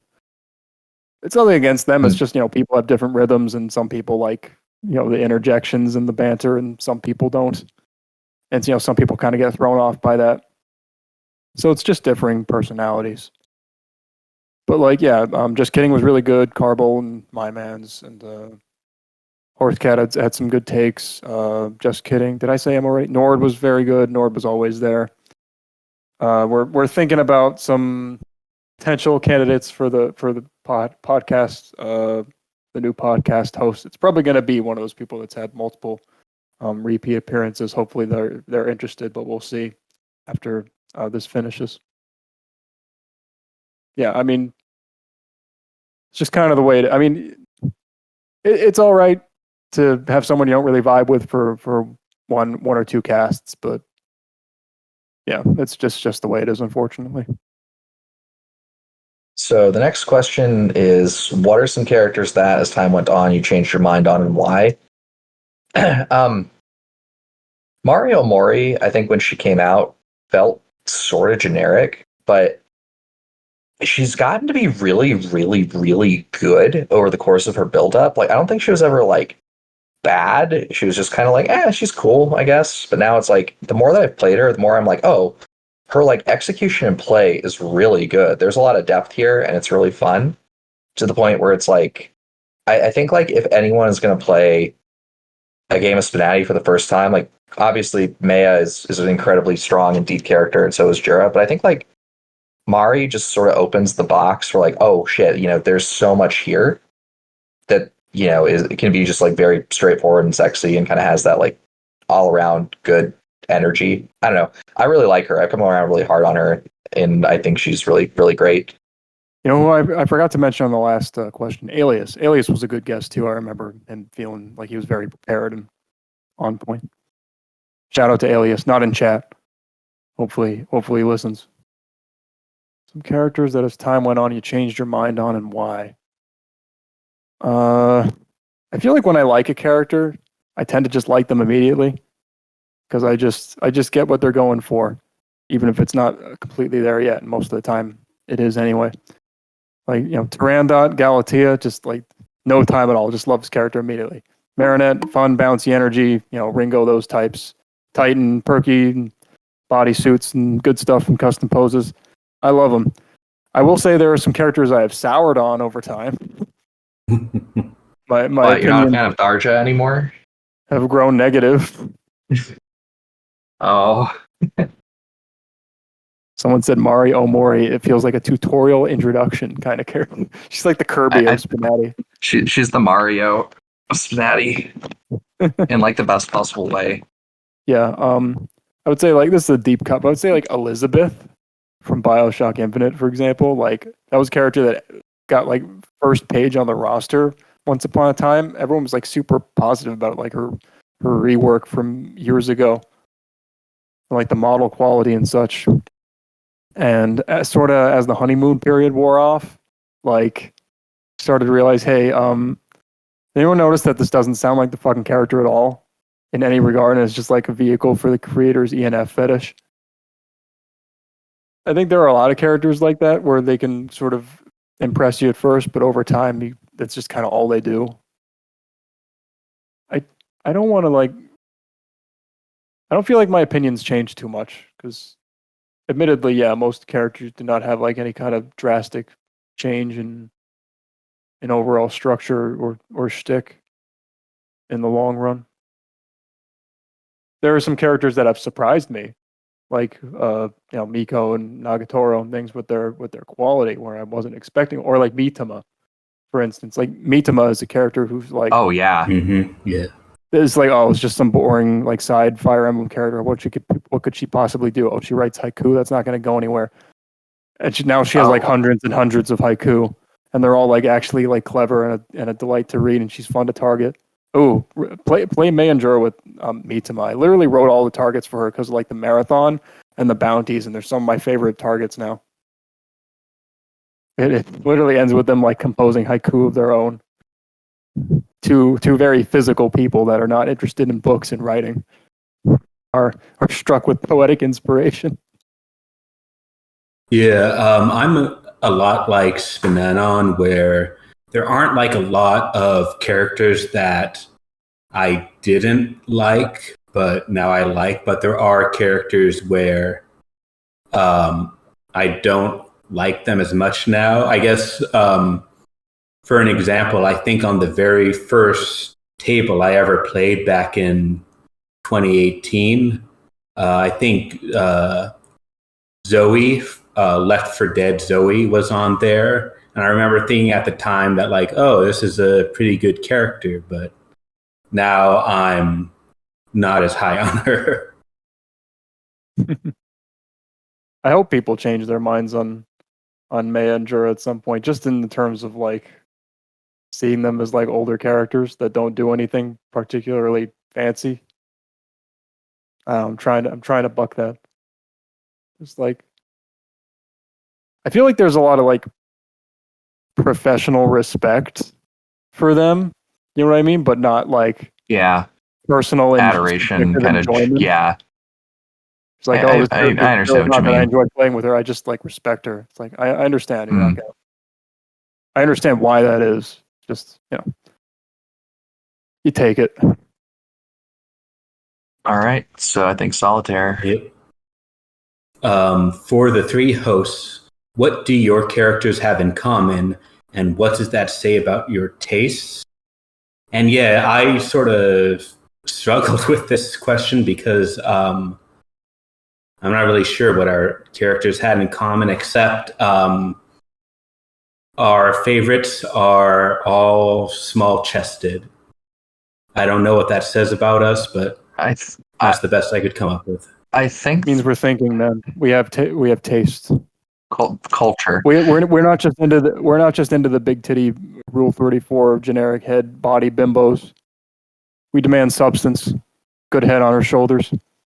I think like the thing that actually binds the characters together is like we all really like weirdos that are just doing their best and have barely restrained incubus just in different areas of like for instance, like Miko is ego unchecked. Saki just has no id whatsoever. Maya and Marinette, I think, are both trying their best just in bizarrely different ways. So I think like, and then like Revi is just like uncontrollable. So I think like it's not that we write characters that don't have depth, but I think they're all very weird people trying their best, but what their best is can be very haphazard. And I think that's kind of the things that I think would unite the characters. Also, my apologies, I did skip you, Sven, so you can have the next question. What else is new? Yeah, I wanted to say a bit more about this one. The characters. Yeah. I had a good like answer for this, and now I've kind of forgotten it. What does it say about our tastes? I think it's like. I think all three of us just appreciate good writing in particular, or like unique personalities. I guess you could say none of them really have like generic, like mass appeal personalities. Mm-hmm. I don't think they really shy away from conflict. Maybe Marinette does a little bit, and well, Nmasp has like a pretty wide repertoire. I think Marinette is more combative than she used to be fair. people muscling in on her man. Not even that. It's just like I just think back in the day she was a lot more like she was a lot less stubborn, but I think like as she's gone through development, she's more willing to like kind of make her line in the sand. And she's also just like kind of nuts. And I leaned into that a little bit more in the rework. So I just think having her be a little bit more like yandere or a little crazy it adds a lot to her character. I feel like I had something better to say, but if I can't remember it, I guess it's just time to move on. We got we have the tight clothes and the small tits. I guess that's good enough. Good enough. Good, close enough for government work. It's true. You can take the next one. So this goes for Nmasp and Solly. Have you watched Dredd? How come they didn't ask if I watched Dredd? If you hadn't, you would have just out Nmasp, which would be pretty fucking funny. I haven't. Like, although it would be really funny if Spanon didn't, it would just be like, yeah, I made it the fuck up. Source, I don't care. All this art book, just bullshit. But I haven't watched AI mostly, art. I just made it up. Yeah. Mostly, yeah, Faraway Vision asked a better version of this question, which is like, how many times has Spanon seen it? But yeah, Solly, have you? And then Spanon, and then yeah. Yeah, no. Yeah, maybe one day. I do like mecha anime and lesbians, but no, I have not yet watched it. Okay, let me make something abundantly clear. I know everyone on the internet is like a shill now and like performative and not actually expressing their genuine feelings. Please look up the number of times I've actually like told someone to watch Dredd. It's like fucking 0. Yeah. I don't think it's like some kind of masterpiece. It's just like a fun show that like kind of generic, but like a couple interesting ideas that aren't always the best executed. I have a soft spot for it because it was the first anime I ever watched, but I don't tell people to watch it. I put Maya in the fucking game because I like her, not as an advertisement. Well, yeah, I mean, I think that's fine, right? But like, I also don't think you're disingenuously shilling. I think you can just say like, for instance, like like you watch a lot for research. Like I do not fucking care if you've seen it or not. Right. I think but I don't know. It's like if someone's like, Nmasp, how many times have you consumed X media? I'd be like, whatever the answer is, right? Like, I don't consume it frequently. I don't consume the cum chalice. So, I mean, funnily enough, when I started writing Maya, I actually hadn't seen it for a while. It had been years. And yeah, that didn't fucking... Don't do that. I just relied on my memory. It's like, oh yeah. I think what ended up being a lot of my memory was like dojins and shit, which is not what you want. Yeah, I kind of did that with Reimu the first pass. Yeah, kind of conflated it. Yeah, so like, and then like 2 years after I started as a dev, I watched the series again just as a refresher, and I was like, oh fuck, I didn't remember that scene. That changes everything. Oh shit! Yeah, I hate those moments. I hate those moments of just like, oh fuck, I got this so wrong. You know what I mean? It's just like, I'm like, no, oh wait, shit. Yeah. I don't fucking care how good you think you know a franchise. Watch it again. That's my number one advice. Counter argument. If you make an OC, you never have to know the franchise.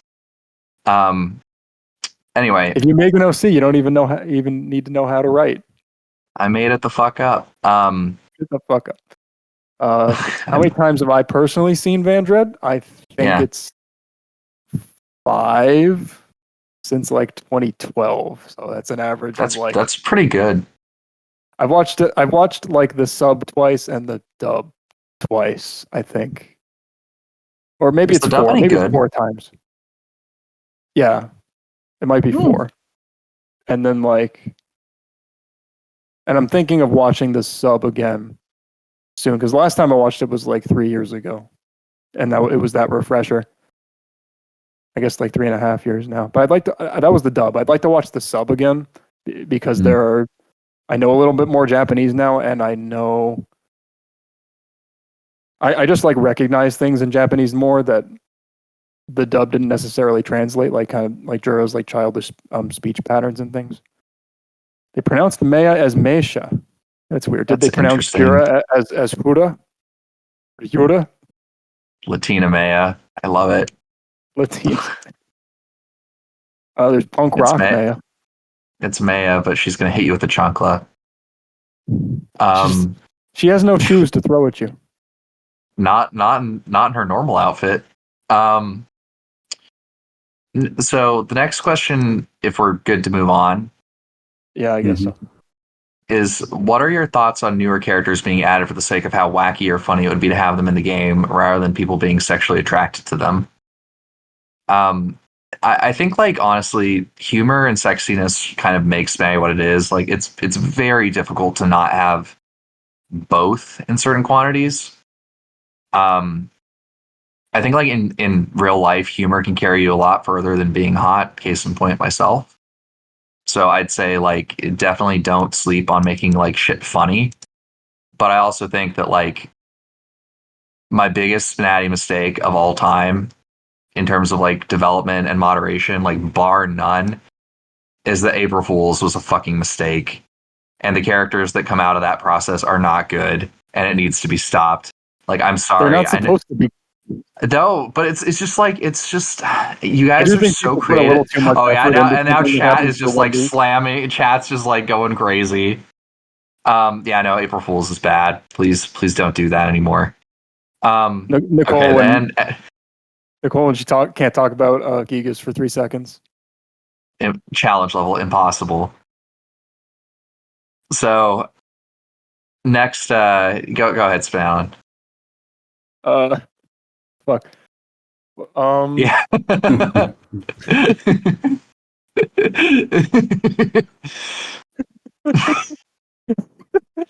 No one's gonna know what GIF I posted. Fuck. What was the question? What are your thoughts on newer characters? So new characters. I wanted to comment on Latina Maya. Oh. Enough about comedy. Let's talk about Latina Maya. Well, I think because we're here to talk about Rampart. I've had to like write more about for like backgrounds and things, so I had to talk about more about like them, like reacting to like Maya Earth is environment. Spanish coded. No, it's because I've had to think about like where are their families from, and things, and the implication seems to be that they're like white or like white coded. Just like like all the Portuguese. The word Maya is Portuguese. It means sock. But I don't think that's where just how you want her to be, Snanon. I don't think that's where her name came from. It's unfortunate. It means I can never make any Maya AI art because it's just going to be socks. Oh. But anyway, I get the impression that they're supposed to be white for a lot of reasons because they have like European sounding names and they're supposed to be kind of exotic compared to like the main character who has like a Japanese name and a darker complexion. Mm. And they're kind of like the aliens, the women. But they have like European names. Like Maya's last name's Gisborne, so I imagine her family's like English. Right. Jura, there's real mountain range in the Alps called like the Jura Mountains. I assume she's supposed to be Swiss. Tall. That actually makes sense. Yeah. As for Barnett, her girlfriend, this is a bit of a take. This is a bit of like a stretch, but like Orangello almost feels like a corruption. No, I was gonna say like Barnett is Italian, I would say, because I think Barnett's Italian. Orangello, she has like a darker complexion. Dark hair. She has darker complexion. She has dark hair. Orangello. Yep, she's Italian. She's like done. That kind of sounds like a corrupted Italian name over a couple centuries. You mean the Japanese can't type English names? No way. Her family business is like storing guns and shit. So that could be like a Beretta connection or something. And she has like 4 sisters. So Italians do be fucking. Mamma mia. So Here I go again. We got a Brit, we got a Swiss, and we got an Italian. Catholic Barnett. The triple threat. Oh man. Anyway, to answer the actual fucking question, newer characters, wacky or funny, that's in the store. That's in the writing guide too, which I'm like, just don't do that. It's dumb. If you don't want to fab to a character, you've missed the point. Like, yeah, Bobobo is good, but like, if the writer were any less talented than Just Kidding, he'd be a fucking dumpster fire. Yeah. He'd be like the Yeah, modern gay like- spaghetti chef. If you think you know what you're doing, you probably don't. Even Bobobo took a while to like reach Get good. performance on like the art level because he used to have like the gorilla arms on the tiny frame. The gorillions of strength. Yeah, but I just think it's dumb. It shouldn't be. Yeah, it's funny for 2 seconds, and then they're just there existing, and no one's fapping to them, and it's like, why? Just like even outside of Spinati, there's some ideas that are funny as ideas, and then there's some things that are actually good. So maybe it's better to save the ideas that are only funny as ideas for maybe April Fools. The only thing is, like, I'm not sure I'd really claim it as a newer trend, because like even back when I had joined, there was already like Gay Spaghetti Chef and Kira. So like even then, like it was still a thing of characters really being added more for the comedy than the sex appeal. So maybe that's just an innate part of Spinati. I think the classic example is like Deadpool. People always want to like write Deadpool. It's like, oh, funny banter with the other characters, but he's like a rotting corpse. No one wants to see that, and like, he's got a strip. Can't do weird fourth ball hijinks. Also, someone did put Deadpool in the game. It was part of Rogue. And that's all we need to say. All right. So if you subscribe to the Rogue school of thought, I'm just gonna take the next one and just get out of the way. All right, that's fine. Yeah. What's going to happen to the characters that Nmasp created? Will they be retired or adopted by their devs? Generally speaking, like I said, if anyone wants to write or adjust my stuff, by all means, go for it. The only thing I ask is like, don't just arbitrarily delete things. That's not ideal. But if you want to if you want to pick up Sucrose and add a bunch of stuff, go for it. If you want to like pick up Leon and tweak him to be more, the line of the vision that you have for him, also totally fine. Just talk to Blue Jay about it and don't, remove the stuff that's already there. All good. Don't shave the Tapa. Also, don't do the things that I obviously wouldn't do. Like, don't be like, well, anyway, I could be very mean here if I wanted to be, but I'm choosing not to. Okay, so I think Spinel, you got the last one, right? So is this Solitaire? Yeah, I'll go. No, it's my turn because you skipped me last time. God damn it! Yeah, sorry. You just yell at me. It's fine. What are your honest opinions on Amy, as in DDLC Amy? The growing criticism her of being nothing like the Amy from the DDLC mods, and a Napsu self-insert, and the fact that even after all these years, there are still people mad that she was made just to spite on the people asking for Yuri. This is a very leading question, isn't it? Have you stopped beating your wife lately? Yeah, that's why she's not writing any more Amy lines. That is a joke for legal reasons and also fact. I can take the lead on this one. Like, I know you guys are gonna have different opinions on this. The title of this podcast is Nmasp beats his pregnant wife. No, I hate this. So just to kind of address the question where it is, it's like, it's nothing like Amy from the DLC mods. Like my fella, read what you're writing. Like, she's not like the mods. Like, who quality controls those? Nobody. It's not a real thing. And then also like the growing criticism. Like, Amy has been criticism since the time she was like a fucking idea. Like it's like I don't know, it's like growing criticism. It's just like, dude, what are you talking about? She's always been like this. That's the point. But I think Amy is like absolutely my favorite character, and like the whole history of how that came to be is the funniest fucking thing. Like the whole story of that is S tier, and the thing that gets like quoted back to me from Napsu on occasion is from Hex, where it's just like, oh my god, this is the most evil thing I can imagine.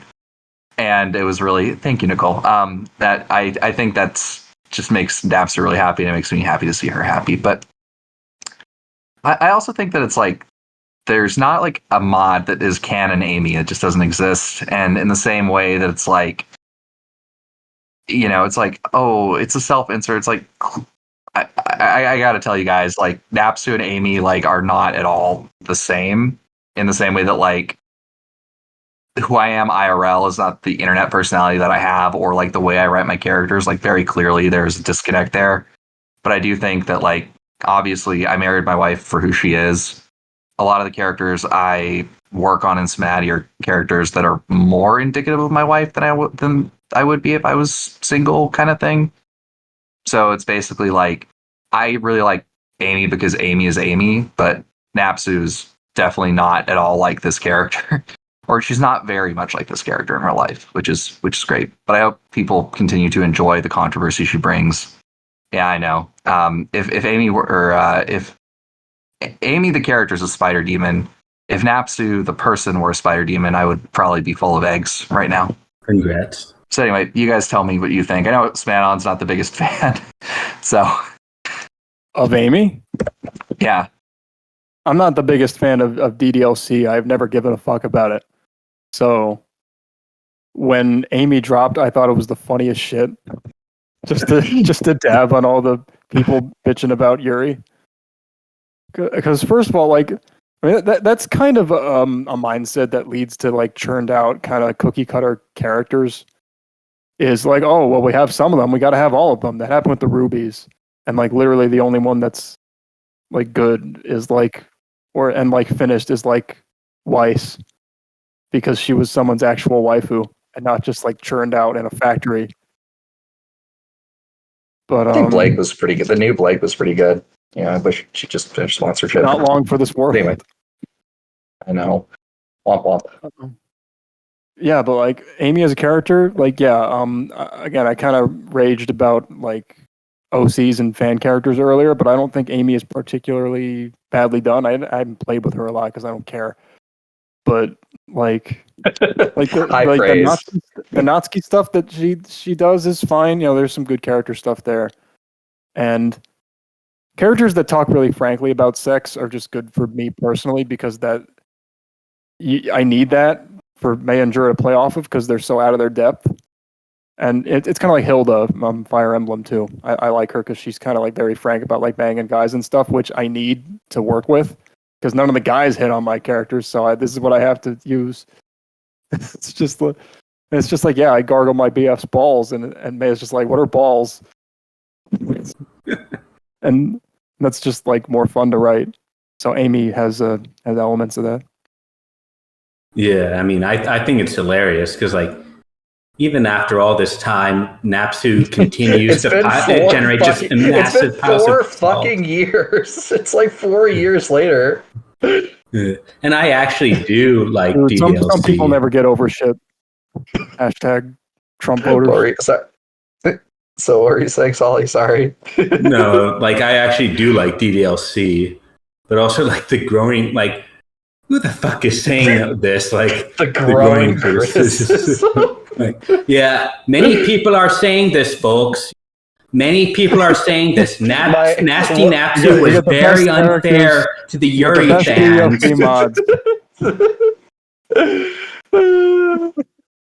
It's like, it's great. It's like, yeah, what's your source? This post on Twitter. Like, oh, sorry, this post on X videos. Like, it's great. Anyway. Despite the negative press, Covefe. Yeah. Sometimes okay, cool cat. Sometimes I pictured like Mayo reacting to like Donald Trump like completely baffled on every level. Trying to like. We've broken. There's We so mind many. broke There's so many banana levels on. in which you would just like not understand what the fuck he's even talking about. It's like, are all men orange? Do they get orange as they age? Why is he talking like this? Fuck. Is it time to move on? I Yeah. guess so. I think it's me, right? Yeah. It is you, yeah. All right. So if all of you suddenly vanished, who would you like hosting or editing the podcast? For me, in terms of editing, I guess I'd say make Buddy Tebow or Cool Cat edit it, since they're the ones that I know who have experience with video and audio editing, which is probably a pretty boring answer, but the most practical one. For me, it's like all I wrote for this question was "good luck," LOL, and that's it. That's all I got. Sorry, I'm looking for a pick, but like, this has basically happened before. Like when Zuja first started the podcast, he made it about 4 episodes as host before piecing out, as Zuja does.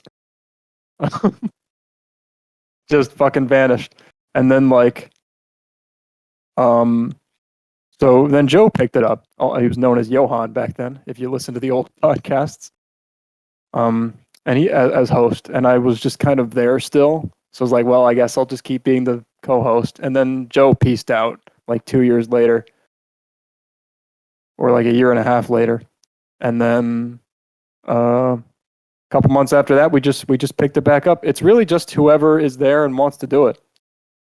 You know, you can make your own server. Craig's still available. You could just go off. Anyone who wants to carry the torch and felt like the podcast was fun to listen to is like just take over. I mean, yeah, there are people who have showed up already. I don't know if they would take the initiative to want to do that. They've got a lot on their plates already. I kind of have the benefit of being able to organize this because I'm not like a mod or anything, so I don't have anything else to do. But so yeah, it's just it's not anything official. Like you can just do it if you want. Just go for it. The next question is: would any of you be up to do live readings or ASMR? My answer is like I'm just. What an interesting question, because it's like, can you tolerate my voice for that long? Like, really? Like, I'm flattered, but I'm also very confused. You're gonna have to pay me. I'm not. I will gladly serenade you in the dulcet tones of Critical, but I'm not doing that shit for free. I'm certainly not doing any kind of erotic role play. I probably have like the most like, oh yeah, I'll be like a big man Tyrone, just reading about how like Kill la Kill saved anime. If you pay me $5, I'm probably I have the most recorded voice probably of anyone on this server. So like you could totally just like download all the podcasts and make Spinanon.ai. And I wonder how it would go. Yeah, for me, there's a reason that I'm the editor and not a host. I can't talk for that long. Whatever, man. Like, yeah, let's just. I don't know if you want to give me something to read in like a copy pasta. Do it now. I enjoyed the live reading of Anili's forfeit dialogue, or like the peeing. Do not watch this, girls. Do not watch it. There is shame. There is peeing. I think my like, dramatic interpretation. To go back to the Agnelli Nicole, thing, have just you for a not brief watched the moment. iceberg video? The Agnelli thing is like I like legitimately when that was happening, like I did not know that was real because Pat sent it to me on the 4th of July when I was like tripping I sent it to balls you. on mushrooms. Oh shit! See, I don't like that's how little like cognition I had at the time. But I just remember like reading that with you, and just being like, "What? This can't be real. This can't be real." And then it was like, and then I sobered up. I'm like, "Oh no, it was real." Anyway, thank you for correcting me. You can do it, friend. Persist in the face of challenge, and you will grow strong. All right, Spinanon. Next question's over to you. Oh, okay. Why did you choose your avatars? Is that how you want people to think of you when they imagine you? Well, on the map, you just changed your avatar to Samurai Jack walking into the distance. I had the Samurai Jack one of just like, when does the magic begin? Because I thought that was just like super funny. He's just so happy, and then just like literally a second later gets just like crushed. Like, when does the magic begin? There is no magic, is there? And then now I just recently changed it to the last scene of Samurai Jack because I felt it was thematically appropriate. That's it. That's it. What about you? So I actually have a pretty robust answer to this. When are we going to get the first P character? Honestly, who's going to be the chosen one? We keep skirting against the edge. We got Aneely, we got Tharja, who wanted to have they had Cynthia with the piss and vomit epilogue. Who has the balls to do it? Go ahead, P. I do actually have a pretty robust answer to the whole Avatar thing. So famously, I never changed my name. No parentheses, no nothing on any of the servers. No Halloween, no Christmas. It's always Spinanon. I do change my avatar every now and then. Used to be always like Dragon Ball, like Piccolo and Tien and shit. I broadened my horizons. So my avatar, I change it every few months for the most part. It's a combination of something that I've watched fairly recently or like read or whatever, and where my head is at, relatively speaking. So let me pull it up. I think I still have it here. Like my avatar from the last few months, like the spring months, was this, which is from part 8 of is this like Kronos eating his son, but Jura edition? No, it's not Jura. So that's from part 8 of JoJo's Bizarre Adventure. That's JoJolian. That's Hato Higashikata. When she was like 2, it's like a toddler. she's a bit of a similar character to Jura, but she's just like gnawing on a doll, and that's like her pregnant mom next to her. It was like zoomed in on her face, and it just looked weird. And that was basically because I was really busy during the summer months and kind of grinding out May and Jura's art updates. So I had recently read part 8 of JoJolian, and so it was kind of in my head, and I was just that's how I felt working on those model reworks, because there was just so much to do, and I had no teeth. I was just gumming away at this fucking doll, and it was just not happening. And I was busy in real life, and I was going through a lot of shit and like some health issues, and it wasn't happening. But when they finally got the test, I changed it to the current avatar, which is Gappy here, also from JoJolian, but like later in the story, because he's kind of like he has a moment to like kind of sit back and kind of plot his next move. Think about where he wants to go from here, because oh great, they're on testing. I got over the first hurdle. All the models are done, but there's like a lot of under the hood changes that I'm considering before putting them back on main. So I gotta think about what's my play here. What do I want to have happen? So I'm kind of in thought. Nothing's resolved yet. We're not finished. We're considering big changes. So that's what's going on with my avatars. My avatar is Miko. Why did I choose my avatar? I like Miko. Is that how you want people to think of you when they imagine you? Yes. But which version of Miko? Which style? The Miko in my avatar right now is like a smug, almost masculine-looking Miko. Yeah, this is from the cover of a hentai doujin called Princess Fight, in which Miko has sex with a lot of princesses. It seems thematically appropriate. I'll post it maybe later in the appropriate channel. Her big lesbian harem. Yeah. Fair enough. Solly, you're up. All right. favorite kind of pet. And I like dogs. Dogs. Well, who doesn't? We're gonna get a dog at some I point. think. What kind of dog? We always had dachshunds when I was growing up, which I think dachshunds are great, stubborn little fuckers. But I kind of want to get like a greyhound or a whippet because they're cool looking. Yeah, big dogs are nice. No, I know, I said that. Whippets are good. I had a dachshund growing up. I had a bunch of dogs. Yeah, dogs are great. So next question is, Hey, what would you say is I your? didn't give an actual No, do answer. you want to add? No, do you want to add to it? Yeah. Okay, go for it. The answer is dogs, but like, yeah, my family had like an English Mastiff, like a Rottweiler, and a Dachshund and a German Shepherd. We had like a big backyard. We lived in like the woods on top of a mountain, so there was a lot of space for them.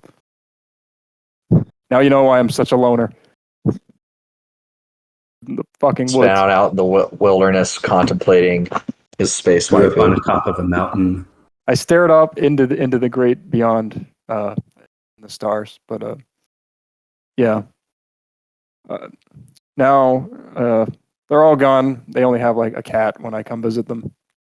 But she's not a very affectionate cat. She's like scared of men, so she never comes near me, even though she knows who I am. She doesn't really let any of the men touch her. So, you might think because Maya's very cat-like that I would enjoy that, but I don't want a pet just to look at it. You know, I expect some kind of affection in return for all the money and time I'm dumping into you to keep you alive. So yeah, I kind of enjoy dogs for that reason. I mean, if a cat is affectionate, then it's all good because at least they're quiet. All right. What would you say is your love language? We had an interesting discussion when we were preparing the answers to this, and I had no fucking clue what a love language is. I had to ask. mine is acts of service. I really like it when people do stuff for me or when I do stuff for them. So I think that goes pretty well. Like, I really like working with people to develop targeted lines or sending nice things their way, just kind of not expecting anything in return. So when someone like, I don't know, this is maybe like TMI and to kind of lore dump a little bit, but like I have a lot of like responsibility in my life just in general. So when other people can kind of take things off my plate, I really, really appreciate that. So that's kind of my answer to that question. Spin on. Well, okay. I had to ask what it was, and Solitaire posted like Wikipedia article too. Okay, apparently it was a 1992 book by Gary Chapman, The 5 Love Languages: How to Express Heartfelt Commitment to Your Mate.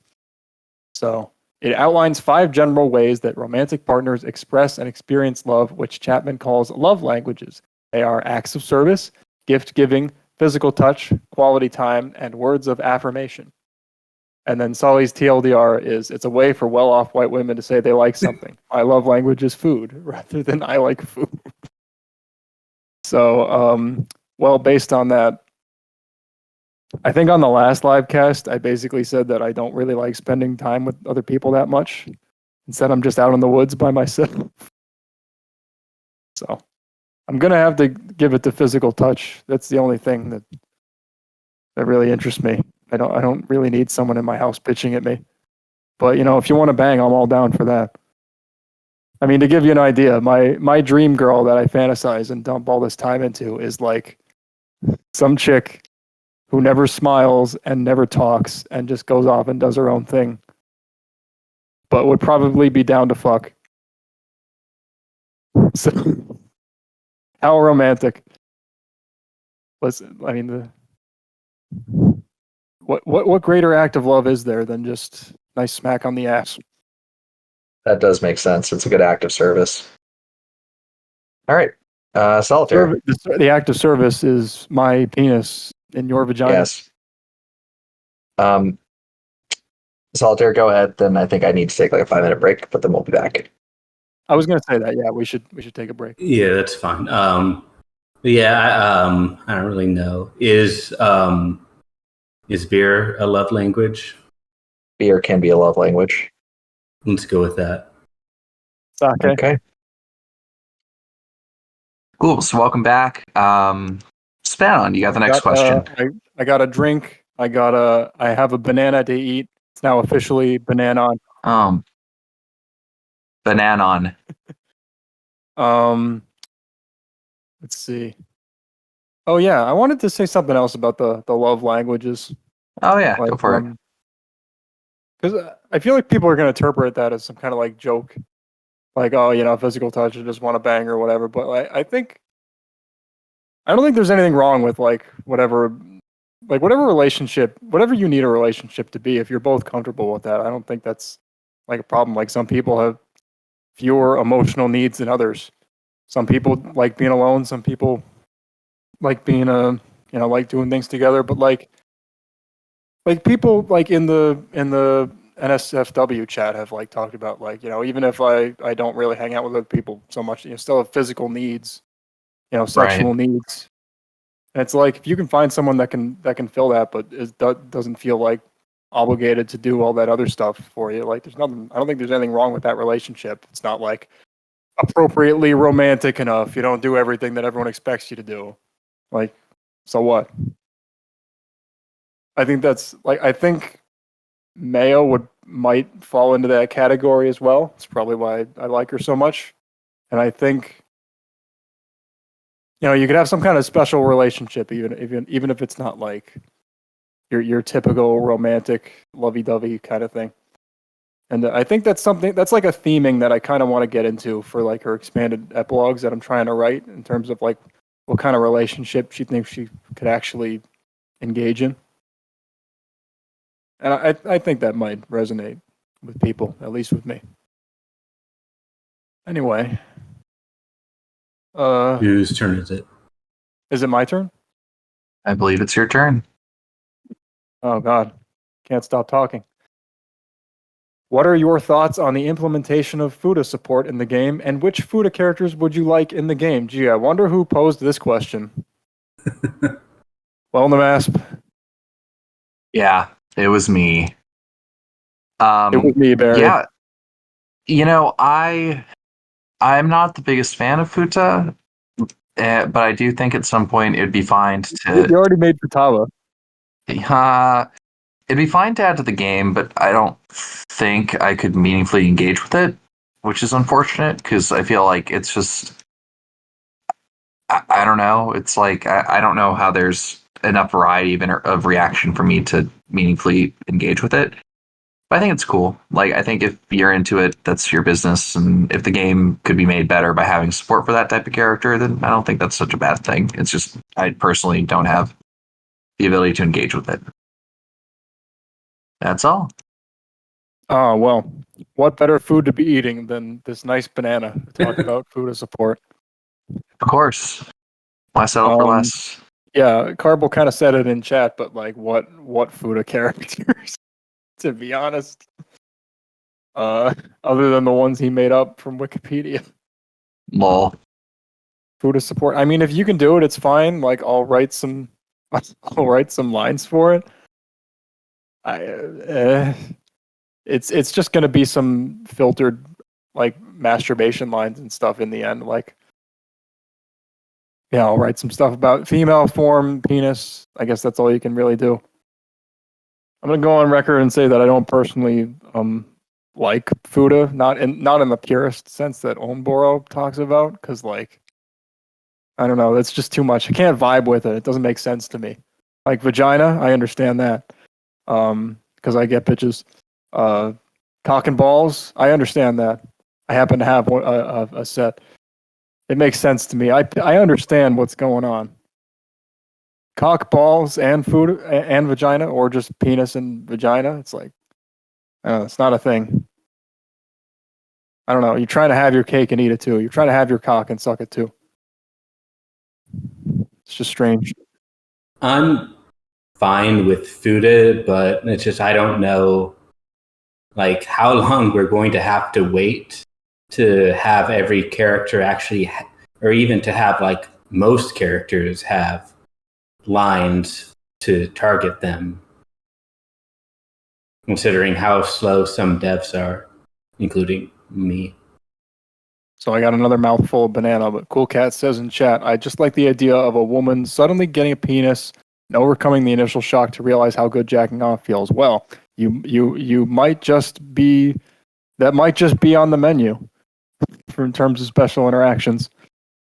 But I kind of feel like I have the opposite. Like in like IRL, like I like that could be a thing that would happen, but I get like the opposite impression. Like I am not a woman. I don't know how it feels, but it just seems like the depths of like female orgasm, like the heights of pleasure they can reach, seem a lot higher than like what a man can. I don't know. Maybe you gotta work in that prostate action or something to match it. But like, it feels like a man's pleasure is like linear, and a woman's pleasure is like quadratic. You know, like she can make something happen there, or hopefully you can make it happen for her. But like, it's just something that like I myself could probably not experience. That's just the impression I get. Alrighty. Does anyone care to corroborate that or tell me fucking stupid? No, I bleh. I don't know what to add, honestly. Like I agree with you, I guess. So, but Not saying a woman couldn't enjoy jacking off though. Yeah, Different. Different strokes for different folks, if you would. Yeah, I'm not like opposed to it. It's just I'm not going to put in the effort to make it happen. If it does happen, I'll write some lines, I guess. I'm kind of neutral on it. So, Solly, you got the next one. What would you like to do with all your unspent tenacity points? I don't really know. At this stage, I mostly just do the daily every day, but maybe I could commission some Toho models if I need them for an epilogue or something. I know one of you is in the process of commissioning some models for an epilogue. For me, I don't really know how I'd spend it because I don't really know how I have. So I'm just going to say, like, it's the grand line of Spinati points. I've got a lot of them, and anyone who wants to come at them, well, you know where to find me. You know what I trade in. You can find me. Anyway. Okay. What about you, Smalon? I am trying to get rid of these fucking things. I am sitting on I can't get rid of them fast enough. I have like 150,000 TC Natty points just sitting there, and I have all these fucking his bounties. power level is so high. I'm trying to dump all these off with like 5-figure bounties of all like May and Jura's crewmates to stick them in epilogues. Please, I beg of you, use your Kisake powers for good towards a greater cause. Please, and I will sir, just, my I will epilogues. dump these on you. I would give these away. My epilogues, they're very sick. I mean, some of them are. I have gotten some help, like Nord and Mike and Hugh. They put in a lot of work, but like, please, everyone, just get on it. Like, there are so many. Like, there are characters that like have very distinct designs, and then there are characters that you would have a little more freedom to work with. Just like make your own OC if you want, and just like make whatever like cute girl design you want to do. But like, I will just dump them on you, and I will give you targeted lines as well. Please, I have this big bounty going on. I'm thinking of adding in some of the mecha as well. If you want to just like make a mecha out of ribbons and speech bubbles, like Maya's Dredd, I'd love for someone to make that for me.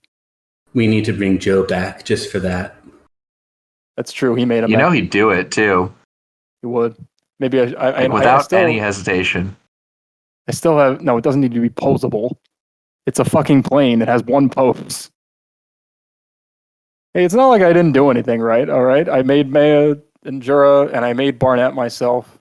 Like I'm just helping. I'm just asking for all the minor characters here. You can. There are tall muscle girls. There are dark skinned girls. There are light skinned girls. There are big boobs, small boobs. There's all sorts of girls. There's got to be one that you like. Anyway. So Now that the dust is settled, what do you think about the bounty system? I thought I don't know. Was there like We a pretty much answered this. was there like a dust up with the bounty system? I thought it was good, but I didn't realize like there was dust There was some or kind of controversy. inflationary market crash. Oh, that's funny. Oh no, my Do you have any? stocks. Do you have any financial advice about inflation? Because Cincinnati points became worthless. Invest in Tidium. It never decreases. Okay. Have you played? Well, I'll just go ahead and take the next one. Have you played the first Plants vs Zombies, and if so, did you like it? Probably. It's been a long time since I played it, but I do want to see Spanny Solar Flare get done. She was extremely cute, and it's a tragedy that she is not on the main roster yet. So please keep working on her. She's very sexy. I would agree with that. Oh yeah. First game, Plants vs Zombies. Okay, I looked it up. It came out in 2009, and that lines up with the timeline I have in my head. I think that I played the first Plants vs Zombies game when it came. It was like an iPhone game, right? Yeah, it was. I think I played that because that was back when mobile games were a fairly novel concept still. And they were mostly simple and not as riddled with like microtransactions. It was the era of like Pocket God and Angry Birds and Jetpack Joyride and shit. Oh yeah, the Bird. classics. Yeah. So The bird I is think the I word. think I played it briefly, but I didn't really get into it. It does not surprise me though that people made a sunflower waifu. What happened to the waifu that like the pea shooter? I mean, she's got the dick sucking lips, right? DSLR. It's not just a camera. What's the R? What's the R word? Nmasp. Oh no, I can't say the R word. Apparently that's a slur now. Solitaire? What about you, Solly? Yeah, my story is pretty much the same as Bananas. I played the first one for a little bit, but it was fine, but it didn't really stick with me, and I don't really have any epic stories from it. Some deep cuts, strong thoughts. All right, sit down. Over to you. All right, well, the Nmasp, it's what you've been waiting for. It's the Pokemon block. I know, right? I'm fucking thrilled. Great questions, guys. Yeah, there's two Pokemon questions back to back. Pretty similar questions, but the first one is favorite Gen 1 starter. Any other favorite starter that comes to mind?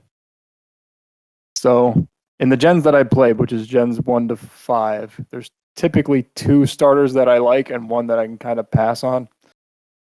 Except for Gen 5. All the starters in Gen 5 suck ass. It's one of the worst parts of Gen 5. But Gen 1 starters, I mean, I do actually like Charizard. Who doesn't?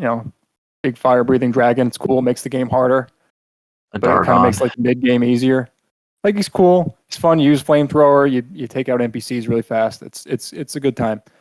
And like it's not like Charizard isn't cool. He's just overexposed. They keep shoving him and shit where he doesn't belong. It's like I like Charizard in Kanto where he fucking belongs. Not in fucking England when they should be inventing and shilling the new Pokemon. But I also like Venusaur. And it's kind of like the polar opposite. Like it makes the early game easier, but it makes the mid game harder. And he's got like all these tricks. Like his offense is bad, but he's got like good utility moves. He puts stuff to sleep. Use Leech Seed. That's really helpful for like catching Pokemon. So like it's fun in its own way. It's because it's like kind of tanky. You can like win some matchups that Charizard can't, even if it's out leveled, because you can just like put stuff to sleep and Leech Seed it. So like that's like fun in its own way, especially when you get a bit older and you have more patience for that kind of thing. So like I like Charizard and Venusaur. Blastoise is probably like the most objectively effective, but I just don't like it because it's like boring. It's like the definition of like boring ass water type. Like, don't get me wrong, the cannons are cool, but that's literally it. That's all he's got. And he doesn't even actually like use the fucking cannons in any way. He just uses Surf like everything else. It's fucking boring. Like if you could catch Blastoise in the middle of the game, no one would ever use him. Mega Blastoise. Sorry, I haven't played Gen 6. Don't care. Ollie? Um, I should mention the other favorite starters too. Sorry. The favorite starters, like I like Typhlosion for the same reason. For Alligator's fun. Meganium kind of sucks because it's just like Venusaur, but without the good parts of Venusaur. Doesn't get sleep powder. Doesn't get leech seed, so it's worthless. Also, its defensive typing is worse. I always speak from like a game perspective. Hoenn starters, all the Hoenn starters are good, but I like Sceptile and Swampert more because Blaziken's just kind of, like in hindsight, Blaziken's just kind of lame. Infernape. Yeah, exactly. Owen Boro, right on cue. And then in Sinnoh, like Infernape's fun to use because it's got the wide move pool, it's fast. And then like Empoleon, it's fun. It's got good defensive typing. It's fun to just like surf stuff, use Grass Knot. Torterra's good. I like all the Sinnoh starters, but it's just like the least fun because like Grass Ground isn't a great typing. It's got Stab Earthquake, but it's kind of slow, and that's basically it. Anyway, go ahead. Ollie. Yeah, I was gonna say I like Squirtle. Squirtle's fun. Sorry. He turns into the Blastoise is cool because he turns into the giant turtle with the water cannons, and I think that's cool. Have either of you really played Pokemon all that much? I played No. Gen 1 and Gen 2. So like the only other favorite starter that comes to mind would be Cyndaquil, because I never really played Pokemon really after that. But Cyndaquil is cool. Typhlosion is cool. Yeah. And again, like I said, Gen 5 starters, they just suck ass completely. They're all fucking boring. They're all shit to use. They've fumbled the bag so hard on those fucking things. And their designs suck too. Superior is the only one that looks like okay. I fucking hate the Gen 5 starters so much. They almost ruined the game. Emboar is just like fat. It's like, hey, what if we just took Infernape and Blaziken and made it worse? And then Samurott is just like, I don't even know what this is. I don't know what it's trying to be. Superior like looks the best, but it just can't do anything. It just like coils and uses Leaf Blade and everything resists it, and it fucking sucks. Why can't you just get Contrary Leaf Storm, for God's sake? Why do they all need to have fucking Overgrow and Blaze and shit? I like sourdough yeast. Do you realize how much fun it would be if you could just spam Leaf Storm Contrary in game? Sorry, I know this must be thrilling to listen to. I know, I'm having a great time. I just go with what Pokemon look good. Whichever ones look cool. I never really got into like the anime or the manga or anything. I'm speaking strictly, or like merchandise. I'm speaking strictly from like a game perspective, like what's fun to use. Anyway, yeah, like what I was saying with like Blastoise, like the turtle or the turtle with cannons. Like the cannons are cool, but it's kind of like Super Saiyan in Dragon Ball Z, where it looks cool. But that's the problem. That's literally it. It just looks cool. It doesn't do anything cool with the cannons. Anyway, next question is more general. Just favorite Pokemon. Oh, I like Totodile. I like Feraligatr. That's it. It's as simple as that. That Croc's got teeth. Is it because of the Bayou? Yeah, I like Gators. Gators are fun. They're really like really silly animals when you see them. Like you're like, oh, these are so scary. They're these dumb flat fucks that just love eating like chicken. And they're just really funny. They look so dumb. You just throw meat in the water and then they just bite it, and then it's just like, lol. Gators are great. What about you guys? Favorite Pokemon? Then Solly, you're on the next one. Solitaire, what's your favorite Pokemon? Mew was my favorite as a kid.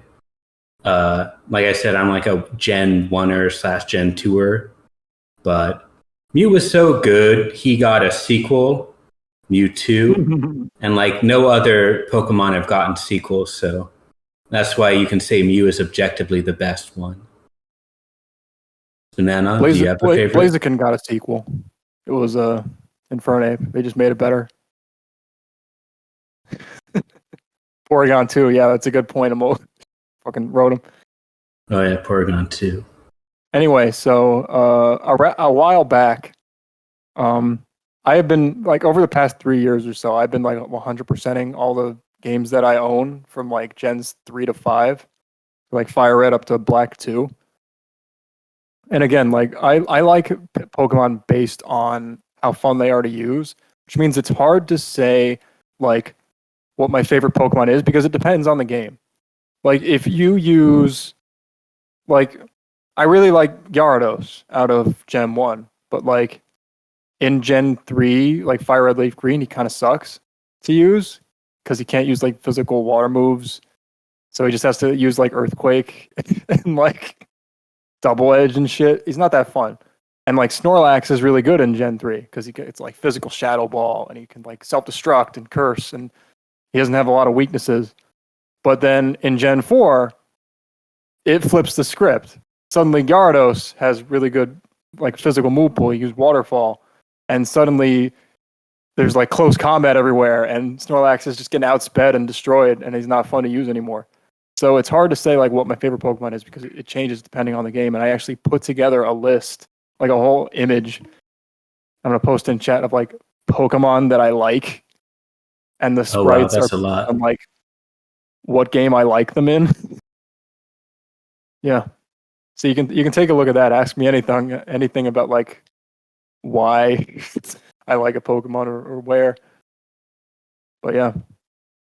We could just do a little poker rap right now. All the Pokemon that I like. Venusaur, Charizard, Butterfree, Raichu, Nidoking, Arcanine, Poliwrath, Alakazam, Machamp, Golem, Gengar, Slowbro, Weezing, Starmie, Jinx, Gyarados, Lapras, Jolteon, Snorlax, Zapdos, Mewtwo, Mew, Typhlosion, Feraligatr, Lantern, Ampharos, Espeon, Steelix, Caesar, Heracross, Skarmory, Blissey, Tyranitar, Sceptile, Swampert, Ludicolo, Gardevoir, Slacking, Shedinja, Sableye, Milotic, Salamence, Metagross, Latios, Registeel, Rayquaza, Infernape, Empoleon, Staraptor, Bibarel, Bronzong, Garchomp, Hippowdon, Abomasnow, Weavile, Magnezone, Togekiss, Mamoswine, Azelf, Heatran, Regigigas, Giratina, Stoutland, Excadrill, Crocodile, Darmanitan, Galvantula, Ferrothorn, Chandelure, Haxorus, Golurk, Volcarona, Hydreigon, and Kyurem Black. So I did that for the people that are listening to this after the fact. is there any chance we could move on from this question? What's your favorite color? Red. Blue. Purple. Oh yeah, didn't we go over that once before and it ended up being perfect that way? I like blue. He likes red, and then the editor likes purple. Purple. Yeah. Yeah, we are truly the red Oni and the blue Oni in a lot of ways. Okay. Favorite TF2 classes, and then span on back into rotation. Okay. I like the sniper. Get the fuck off this podcast. Fuck you. Play the fucking game. How about that? No, I'm bad at the game. How about actually? Have you ever seen a control point in your fucking life? Well, I don't need to. I'm too busy winning the fucking game, carrying you scrubs. You know what the sniper, you could literally be like the best sniper in the world, and your team will still fucking lose because you're just because all they're you're doing is killing fucking people and not baddies. playing the objective. I've seen like pubs where sniper gets like a 60 kill streak and his team still fucking loses. Well, yeah, because that's their fault, not mine. Like, I'm doing my job. You don't have a job. You know what the sniper is? He's like the tax man, ironically enough. He's literally just a tax on everyone else who's trying to have fun. It's just like, oh, back to fucking 20-second respawn you go for trying to play the game. Yeah, like if they can't take capture points in 20 seconds, that's their fucking problem, not mine. Oh, did you walk into an open space? I guess you're dead now. Oh, well. Did you want to walk around the map? Well, if you want to have interactive fucking game, well, play Scout. Play Scout. Play spy. Literally. I'm sorry. Did you want to design a map? Well, you better make sure it's fucking cramped and there's no sight lines whatsoever because one class breaks the entire fucking design of the game. Well, get good is all I can Literally, say. literally every map that gets added is just like snipers busted on this map. Okay, It's like what's fucking your course class? there is, because What's you'd have to make it your like fucking junction. class, Bananon? You have to make it a bunch of goddamn hallways. Oh yeah, okay. What's your class? Why you got this high? Well, you tell me. What's your class? What's your balanced, important class take here? Why do you think I'm so mad? My favorite class is I heavy. know. Yeah, that's what I fucking thought. Yeah, and heavy's fucking balanced because he has to look at you to shoot you, and he's like get in your face and he's a big fucking target. Solitaire, what do you think in this balanced and nuanced discussion? I was primarily a medic back when I played Team Fortress 2. Oh, okay. And because like nobody's ever like a medic in PUBG games, even though like he's probably the most important class. So I ended up defaulting to him because no one else would pick him, but I want to win. But I haven't actually played TF2 in like years now. Yeah. Cool. I also like next question. Hold on. I also like Scout because it's fun to after you play heavy for so long. It's nice to be able to move. Sorry, eating more banana. I like. I hear you. I like sort of like the explosive vulnerability that Scout has, where like he can do a lot of damage, but he also dies really fast. Feels very balanced. So like. I like the potential you have to really go off as Scout. You feel like you're kind of the underdog and you conquered the world when you get like a kill streak with Scout. I'm not very good at it. I also like Soldier just because it's kind of hard to be useless as Soldier. Yeah. Sniper fucking sucks. Yeah, I do want to keep this moving because it is getting late and we've got a bunch of questions to get through. So Span, next question's over to you. Well, you already answered this, Nmasp. Honest thoughts on the April Fool's event? Biggest regret. I would just say that it's April Fool's, guys. It lasts for a week. It's not a big deal. Don't put that much effort into it. If you're working on April Fool's like months in advance, I feel like you missed the point. Yeah, I agree. A lot of the jokes only feel marginally relevant to the idea of strip poker night at the inventory. I will say Wario is a treat. Nicole always goes on about Gigas, but I do think he's actually really good April Fool's character because he actually like gives other characters something to do, or like it acknowledges something about the other characters. He's not just a joke in and of himself because he has like all the characters that would like think about them and pray for them, and that's really nice. I like that. All right. Next question is Solitaire. All right. Okay. What are some alt skins for your characters that you've always wanted to make but never got around to do so? For me, I think I'm just gonna keep it pretty light. A more like Power Rangers themed outfit would have been pretty cool. I think like an Overwatch version of Marinette would be really interesting, like kind of like a future tech, more like techwear stuff. For Leon, like the 1920s noir like outfit that he gets in some of the games is pretty cool. I think Sucrose, if I did have variants for her, I'd name them off different sugar structures, but I think like a soccer or casual Sucrose would have been really cute. Vernatsky, definitely like a skater or a magical girl outfit would have been really great. So there's a number of alt skins that I have technically not currently gotten around to, but do plan to do so now that I actually have new models and it's worth the effort to do so.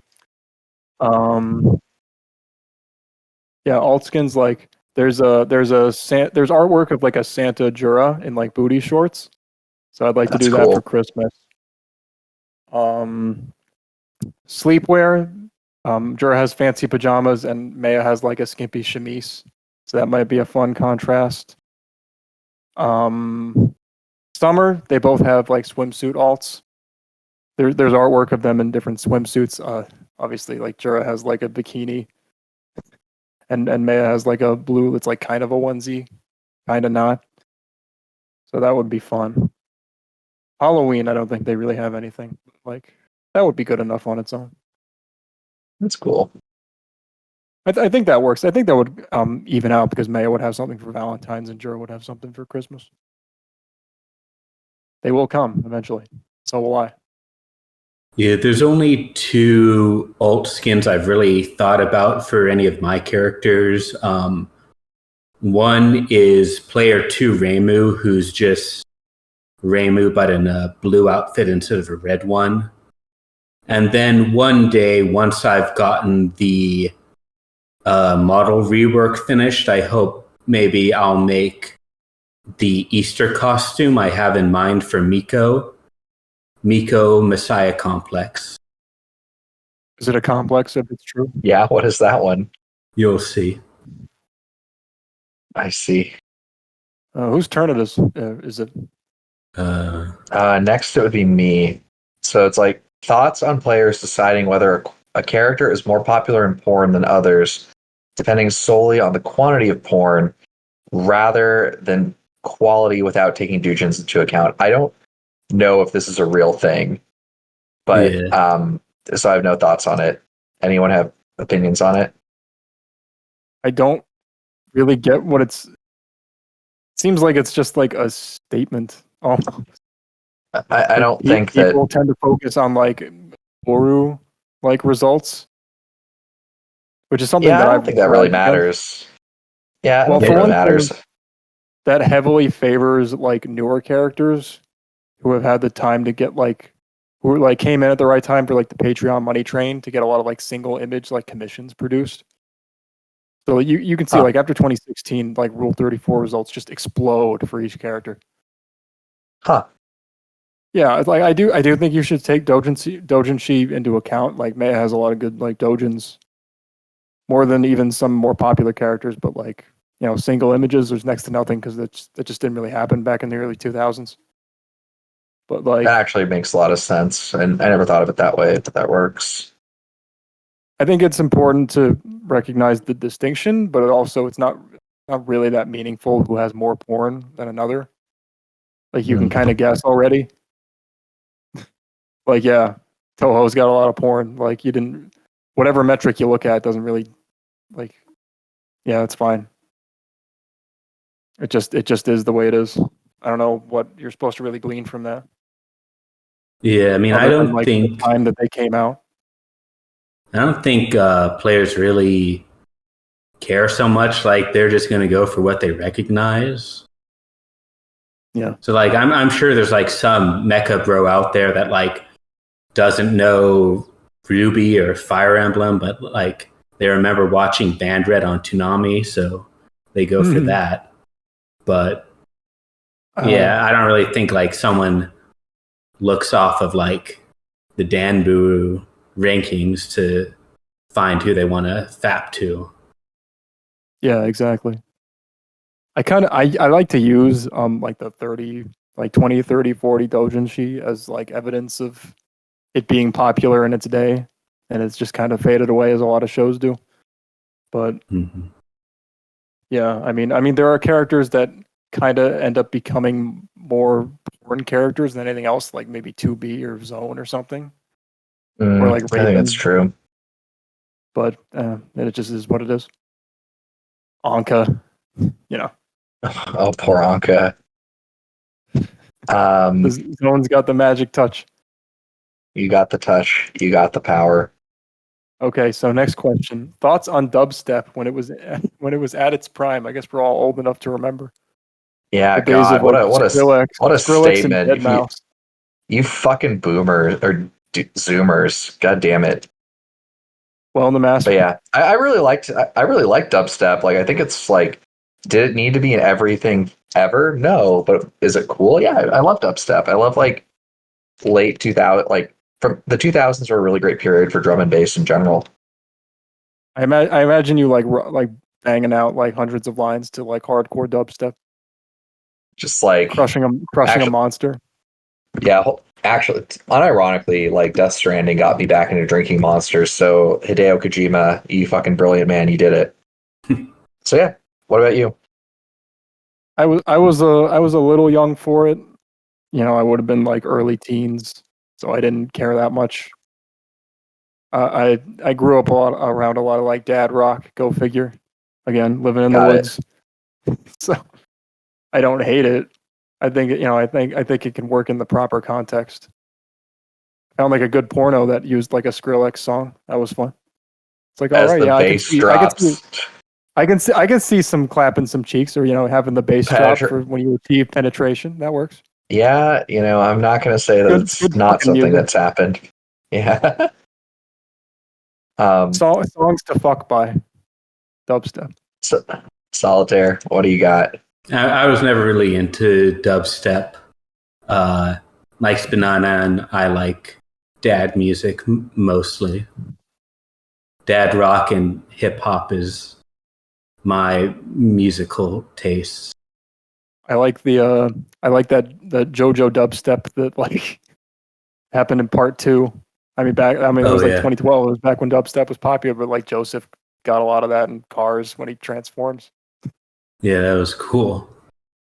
Okay, I think it's Solly next question. Solly next. Solly next, then me again. All right. We're in like the last third of questions. Yeah, we're making our way. Without doxing yourselves, what is your professional experience? I've had like a really bizarre career path, but I went to grad school in the United States. I did high school in the United States, and I currently work in software for medicinal chemistry, is the way I'll put it. So a lot of biotechnology, things like that. I kind of studied chemistry too. I was a teacher in high school for a while, but I thought it wasn't a good fit. It wasn't really for me. So since then, I've kind of been like bouncing between like smaller part-time jobs and like going back to school and kind of building some more skills, like just kind of like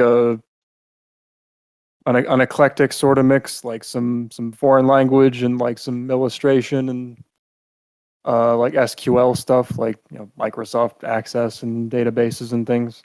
Just trying to broaden my horizons a bit, see what I think might be a better fit.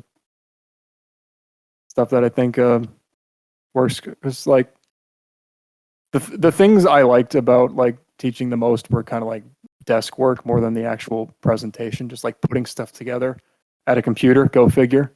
It's also my hobby, so I figured maybe it's not the best fit, but I'm getting along. So my job is in film and television post-production. Basically, just like I do audio and visual editing with the podcasts, sometimes people also pay me to do that, but not spin in on. Don't have any money. No. The kind of money free. that Nmasp talks about, like for 1 month, is more than I've seen in my entire fucking life. I think I don't know where people get all this money. What do you do with it? Where does it go? Mortgage, saving for college for the kid, and just generally living my life. God, that sounds like such a drag. What about hookers and blow? No, I can't. I like my wife. And cocaine is overrated. I do not recommend it. Doing blow with your wife. No, my wife is very pregnant. I don't want to do cocaine. Doing blow with your kid. Yeah, there's going to be a lot of issues there to start with. I don't need to add like nascent drug addiction to the list. Yeah, I do cocaine, Dr. Roxo. Sorry, is this getting too real? If you had to choose another dev to give a presentation to a room full of people about what Spanity is and why you put so much time into it, who would you choose and why? I think my first pick on this was like Clockwork. I think the guy's got a really level head and can articulate really well like the scope of what's going on here. Phone Box for the same reason, like just super articulate and good communicator. I think the last person or the last two people I pick is I think Cobrad could be very good from like a technical perspective, like what matters, why, where, and how. And finally, I think Zeus could do a really good job articulating some of the more logic based like reasons for why the emotional arguments exist, which is just a fancy way of saying like I think he articulates well, even when some of the details aren't too popular. So I think like being able to go to an audience that's like not thrilled about the existence of Spinati and being able to defend that is something he would do really well. Spout? Yeah, like all your choices are among those I would have picked. I'd include you as well for your extensive experience smoothing over the mod PR disasters. Thank you. I tried to move away from the people on the cast, but I appreciate that. All those people, they tend to kind of hang back from heated discussions and come back with like a very good, eloquent, kind of summative approach to the whole thing, where they take everyone's side into account and they give a pretty reasoned explanation of their own perspective. So, Carbo was like Clockwork and Zeus and Cobrad and those people. They do a good job sort of taking everything into account and posting good write-ups after the fact. So yeah, just being able to communicate. Like I think the most important thing for an unreceptive audience would probably be like, this is not just a smutty porn parody. I think it requires like actual artistic skill and can help you develop skill. It gives you a standard to compare to. You know, it's public facing. It gets criticized for accuracy and coherency, and it's just like actual. It's actually like sex positive. And it's like an adult exploration of sexuality, but not like a smutty one. It's not like overly indulgent or fantastical. It's like very frank, and you can you can talk about like insecurities and like body image issues and things like that instead of ignoring them, which is something you don't find a lot. It's a bit too explicit. I don't know. Then again, seems today that all you see is sex on TV. So perhaps some violence in movies. I really appreciate that articulation. Yeah, those are all good choices. I think to one name that I would add would be Viz, Faraway Vision, because I think he has he knows like all the technical shit, and I think could really put that forward and make the whole deal sound pretty professional. So I think Viz would be my choice.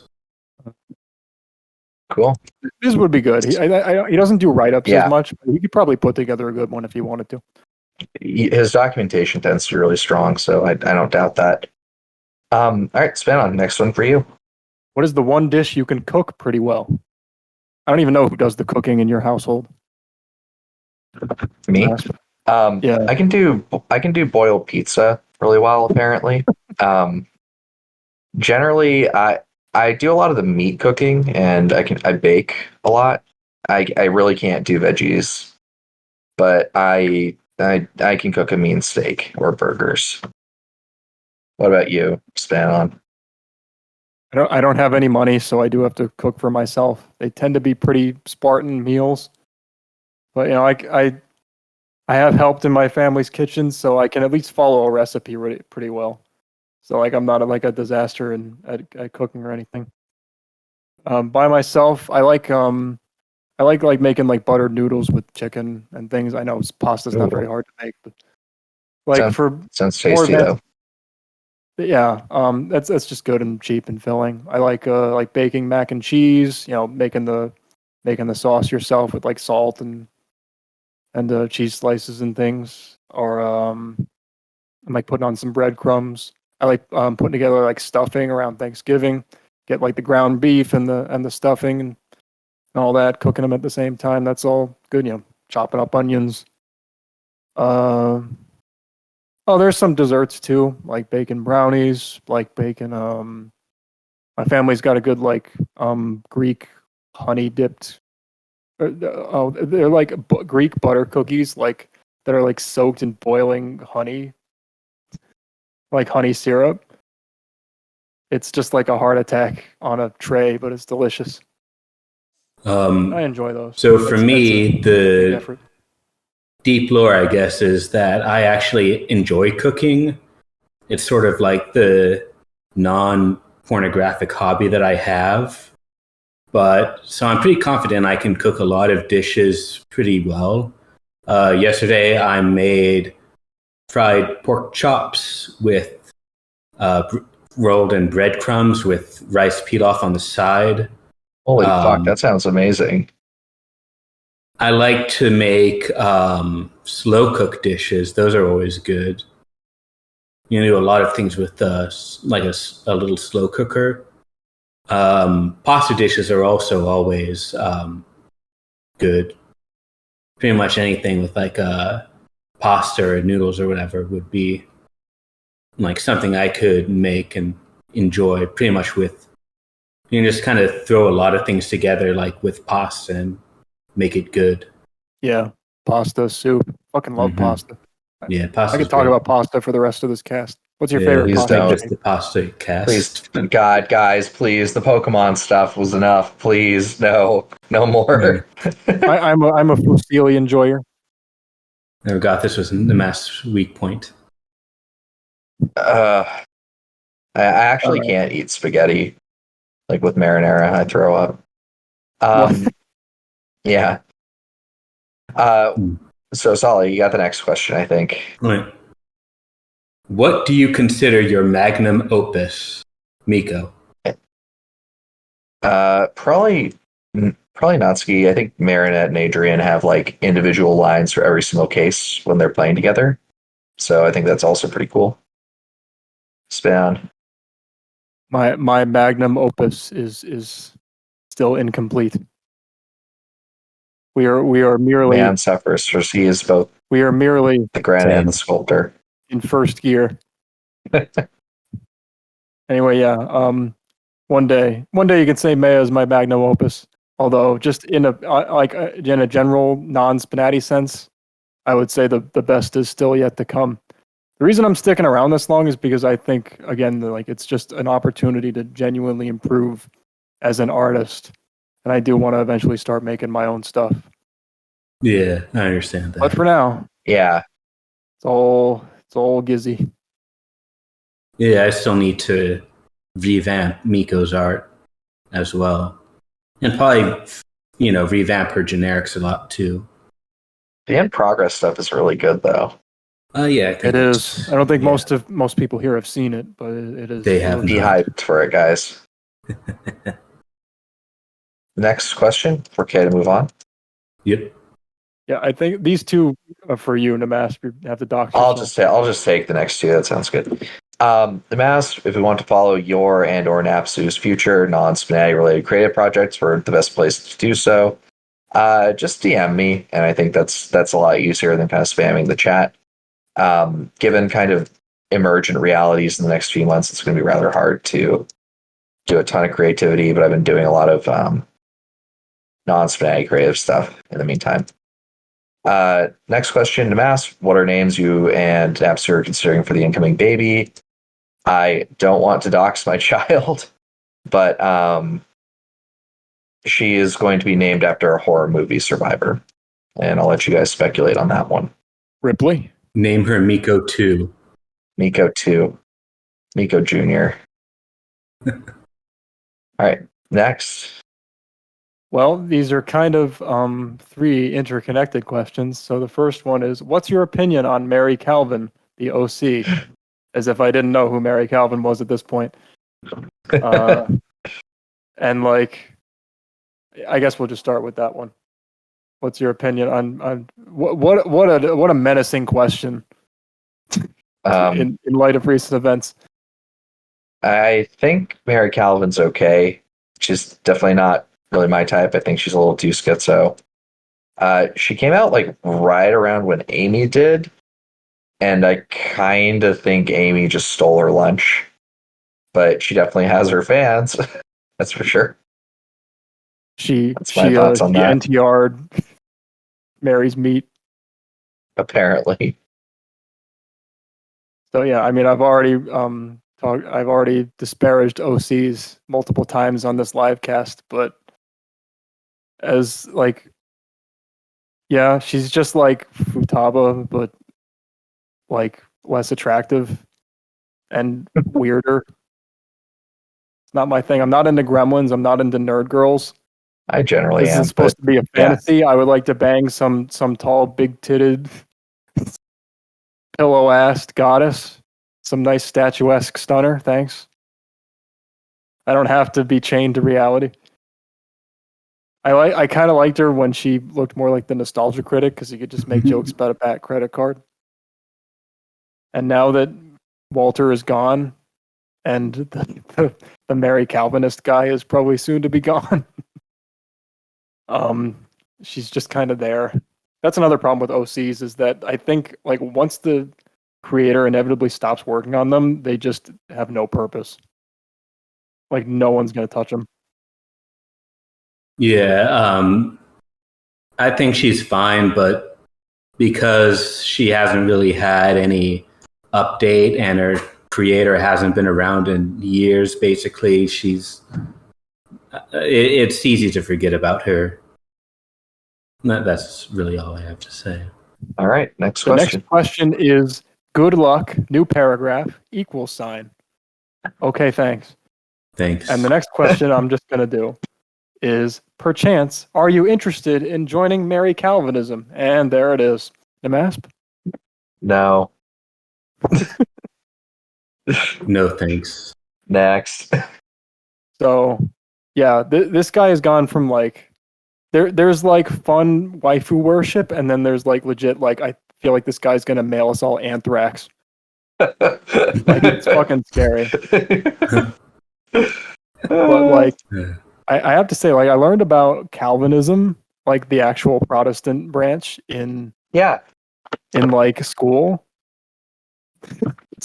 I have to say, even back then, I was like, that is the dumbest shit I've ever heard in my fucking life. It's literally, if you're unfamiliar, so I'm going to give the Cliff's Notes version. So John Calvin was this typical American Protestant, very self-important, and he decided that the way it works is there's like a predetermined group of people that gets to go to heaven regardless of their actions in life, and everyone else is just fucked. And whoop-de-fucking-do, what do you know?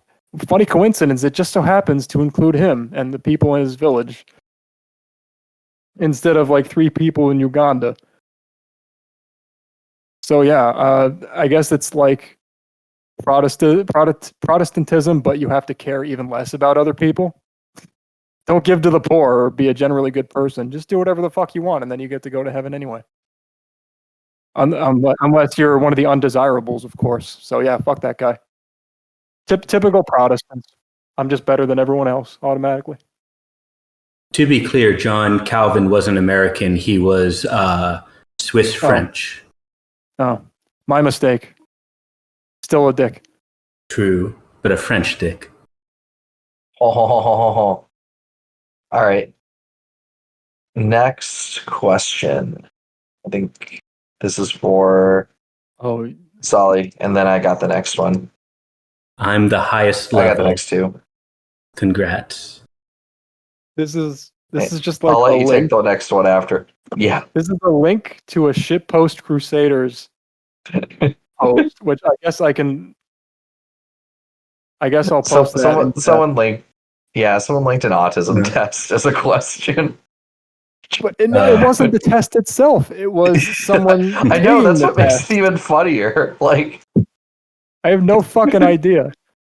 I guess the implication is that we're supposed to take the test, see if we're autistic. I We're don't even understand. We're developing for Spinati, of course. Like, we're all somewhere on that like spectrum, or we wouldn't be banging out thousands of lines for our waifus. Like, and then the next question is just, I'm the highest level. So I guess he's talking about himself being the highest level of autism, but it came like an hour later. He just so found I don't know out. if he just forgot to say he took that the part. test and found out. He took the test and found out. So Nmasp, are you autistic?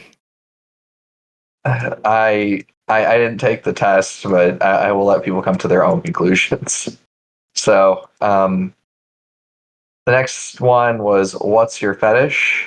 And I'll take the one after this too. Hey, what? Hey, you know, you didn't ask us. I don't think I need to. I think the answer supplies itself, guys. Hey, fuck you. Uh, I am not autistic. No, I mean that's that. Hey, that's on you for taking it that way. I didn't say anything. And there's nothing like. There's also like nothing wrong with it either. It's just kind of like it's just one of those. It's like it's really specific. I am not diagnosed.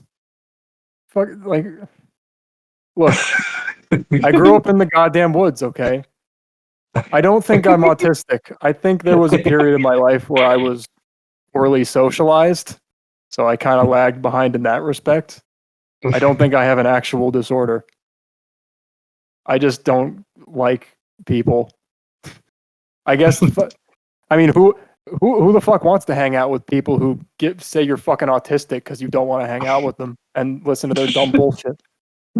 Fuck you. No, I'm not. I'm not judging you. You're just very passionate about this. And that's the part that I find amusing. Also, I don't like low droning noise. I guess that's an autistic trait. I do think I have autistic traits. I just don't think I'm actually autistic. Makes sense. Yeah. Anyway, as we discussed earlier, none of us are trained. None of us are trained psychologists, so I feel unqualified to continue this conversation. Solitaire, are you autistic? No, I don't think so. Anyway, I didn't take the test, but I'm also not convinced what a JoJo stand test could teach me about being autistic. They're definitely not the same thing, after all. I actually did take the test out of curiosity. It was like everything was low but I got like a decent score because I said I didn't like hanging out with people, and that's what annoyed me. It's like, why the fuck would I want to? All right. I'm gonna do the next two then. So first of all, what's your fetish? I think for me, it's like I like cosplay and dress up, and arguably like very light size difference. I tend to like short, petite women. Banana on. Thought you were gonna do the other question. I'm gonna do that one. Well, it's the fetish one's for everyone, and the next one is one just question for me. at a time. Yeah. Okay. I think this got asked on the last live cast. I don't know. I must have been in a weird mood. I gave like a weird non-committal answer. Well, you do it maybe again. Maybe I just didn't know myself well enough. I think the answer is just like, I don't know, assholes. Or like, that's what I'm always talking about. Is like, let me see that butthole. I want to be very clear. Let me be clear. Now, let me be clear. I'm not talking about anal. I know that's what everyone fucking says and conflates it with. No. I wonder if that's even a fetish at this point. I really don't care about anal. Pretty neutral on it either way. Yeah. I just like getting the visual. I like getting the visual of the asshole, you know? I like being able to see it. It doesn't have to we don't have to be doing anything with it. I don't have to touch it. I just like it. I think it's like I don't know, you got all the action happening with the vagina, right? It's like the kinetic energy. It's all like goes in nice and easy. It's, you know, slippy, slidey, fun, good time. And then like the asshole is like, it's like tight. It's like a muscle more. It's like it would take some actual effort to open it. It's like potential energy. It's like a rubber band or something. I don't know. I think I like the contrasting aesthetics there. I don't know. That's why I'm always ragging about like kneeling forfeits and stuff. It's like I can't see your asshole.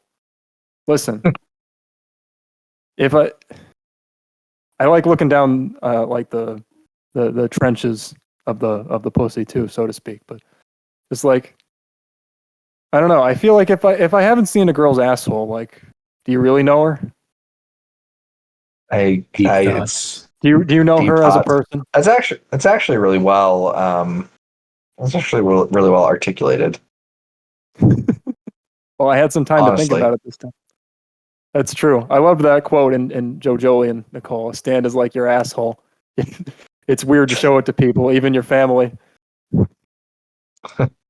It's yeah, and Nord's man was the first person to notice that Mia was missing her butthole. I looked there immediately. Yeah, it's like not anal. I just like seeing it. How much can you really know someone if you've never seen their butthole?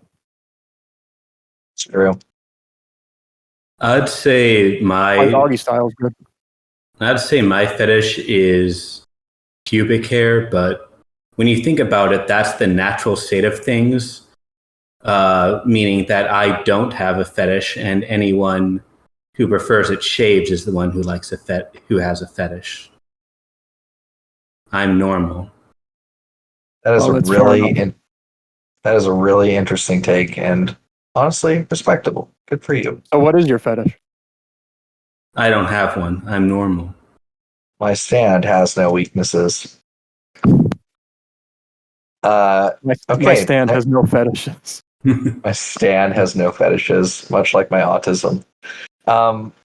Cricket, I may as well ask this now. May I be so bold as to ask about your given name, Nmasp? It's just like, you can. The answer I have is like, you can certainly ask, but that's all that you did there. So, genie rules are in play, and the question is completed.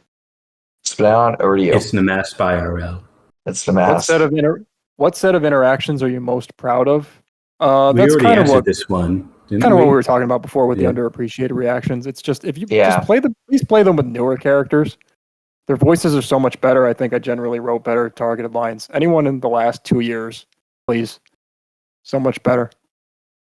Just go. I just really like how Jura and Nagatoro turned out in particular, especially because Lockett and I had to like workshop it for a while because he like kind of didn't get like how to approach her at first, and I liked talking to him and figuring it out.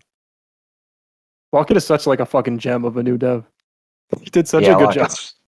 Yeah, Lockett's great. Just fun guy too. Solly, what about you? Then I'll go last on this one.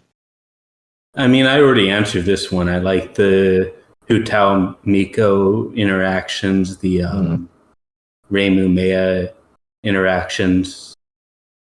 Got it.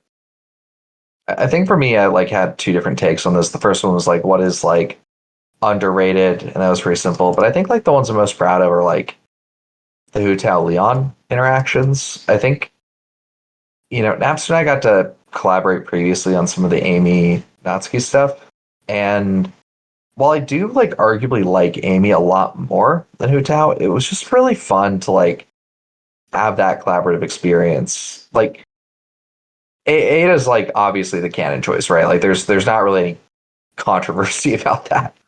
But Hutao's just really a great match for Leon, and she's like a lot of fun to like have those conversations with in character. Ari is just one of my favorite franchises too, so getting to work a lot on Leon was really exciting, and kind of not like letting him do like the memed to death version of him. I did get a lot of really good feedback, like in the poll, that like those interactions were really like well enjoyed, which makes me really happy. But I think like, wherever he could be improved, I think those interactions are really, really great. And I really enjoyed writing them, and I wish I could have taken them even further. Okay. Solly, I think you're next because, Yeah. or spin on is, yeah. I can go. For Nmasp, what character were you originally planning on retiring with? I remember you were planning on retiring for a couple years. I think I've been trying to retire for more time than I'm trying to develop.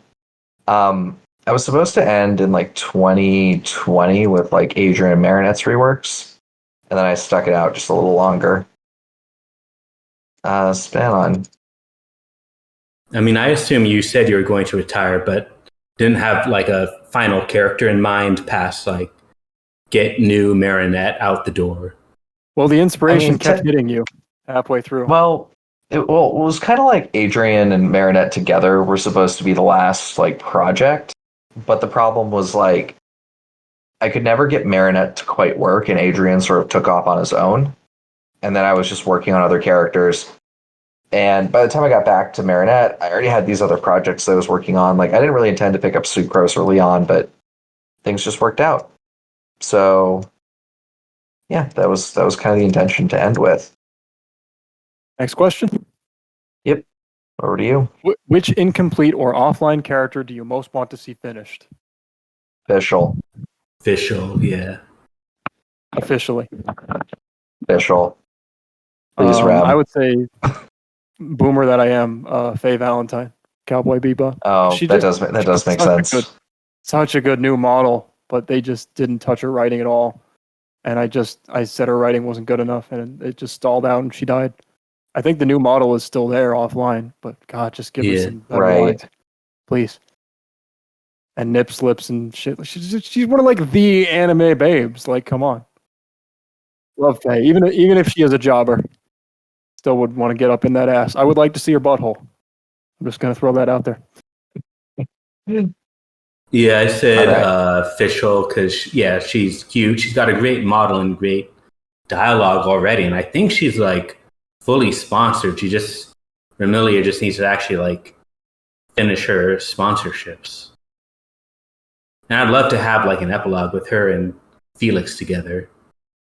That would also be good. That is true. Solly, next question to you. Is that me? Okay. What's one fetish that is already included in Spinati that you think there should be more of? Bonus points the more niche the kink fetish is. I think there probably needs to be more fat chicks. Like, I think Futa is pretty good, but I think there needs to be like that's coming from you. Nmasp going against type. I think there needs to be more of it, right? It doesn't mean I necessarily want it. It means that this goes into the second question, but I think just like having more body diversity is generally good, and I think that lets like you want Futa to be more than just the fat chick, right? Like having some more, stuff going on there than her body is a good thing. Oh, there was that one like chubby OC like Ayana. I think chubby is good. I think we could use more chubby girls. Ironic, but I did not expect wrong. that from you. I know, right? Like I'm fucking subverting all kinds of expectations here. Would you like a fat chick with small boobs?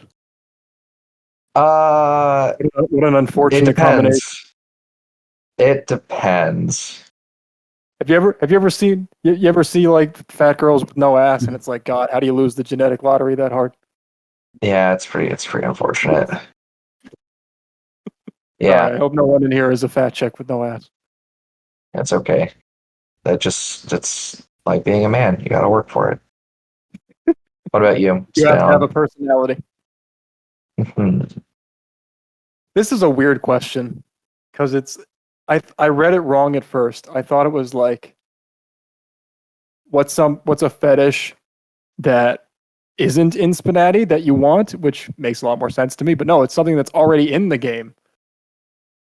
That you think there should be more of. Weird. Yeah. I don't think we have a lot of like super niche kinky fetishes because I mean, I guess there's stuff with like the pet play and like the ownership and things. Or like the super dommy stuff with like Cagliostro. I don't know, that seems so mainstream now in like internet spaces. I don't even know if it's that kinky, but like that's the thing, because like the problem is that a lot of fetishes are like it's like a sex act, it's like two people interacting. It's not just like one person doing something. Striptease and jerk off instruction are kind of like the two that you can do by yourself that everyone does. That's true. So I don't know. It's just weird. I mean, I tend to just like take Spinati as it is. If you want something in the game, you just put it in the game. So there's not something I really want in the game all that bad. I talk about wanting like a robot kind of girl, which has happened to various degrees. Like a Reploid or an android type of girl, but like that's not really in the game yet. Yeah, curly brace, exactly. I don't know. I don't have a good answer for this question. Solly? I can't think. I'm busy staring at this gif of Faye's titties bouncing. Look at the love put into that animation. Someone was having a good day at work. I don't want to say hairy pews because that's too on the nose for me. But my serious answer to this question would actually be like muscular women like big beefy girls, because we have Rinka, who's like Joe did absolutely like the best job that could be done with the Kisekai technology at the time, but like nowadays we really have the technology to go above and beyond with that to make like a proper like muscular woman.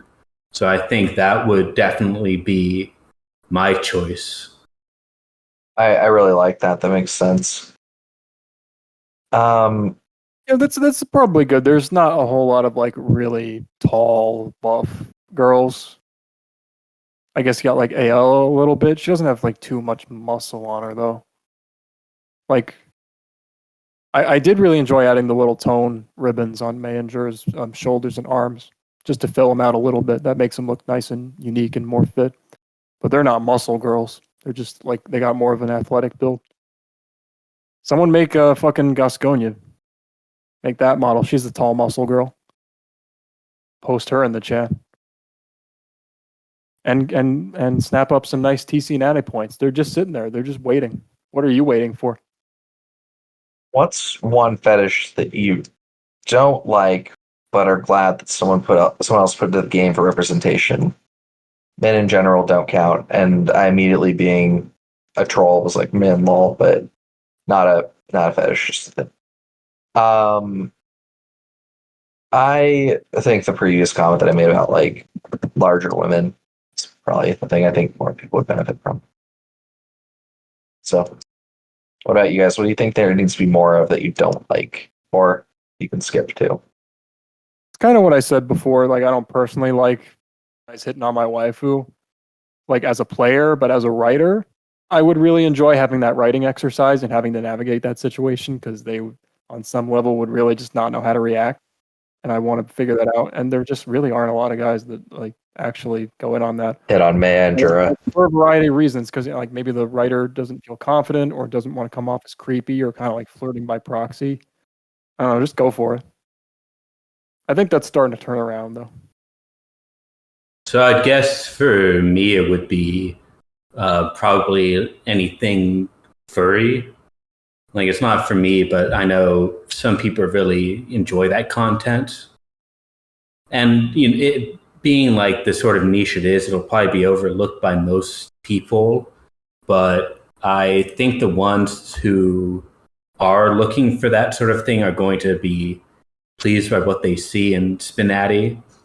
And I think it's also like a niche that's worth pursuing because it's always going to have like that dedicated fan base who's always going to really want the furry characters. Right. Okay. Span, next one for you. Yeah. What's something about the old Spinati community that you miss? Luckily, we've all been here for the old Spinati community. I guess they mean like 2018 or so. Yeah, I assume 2018. Yeah, man, old Spinati community is a wild period of time.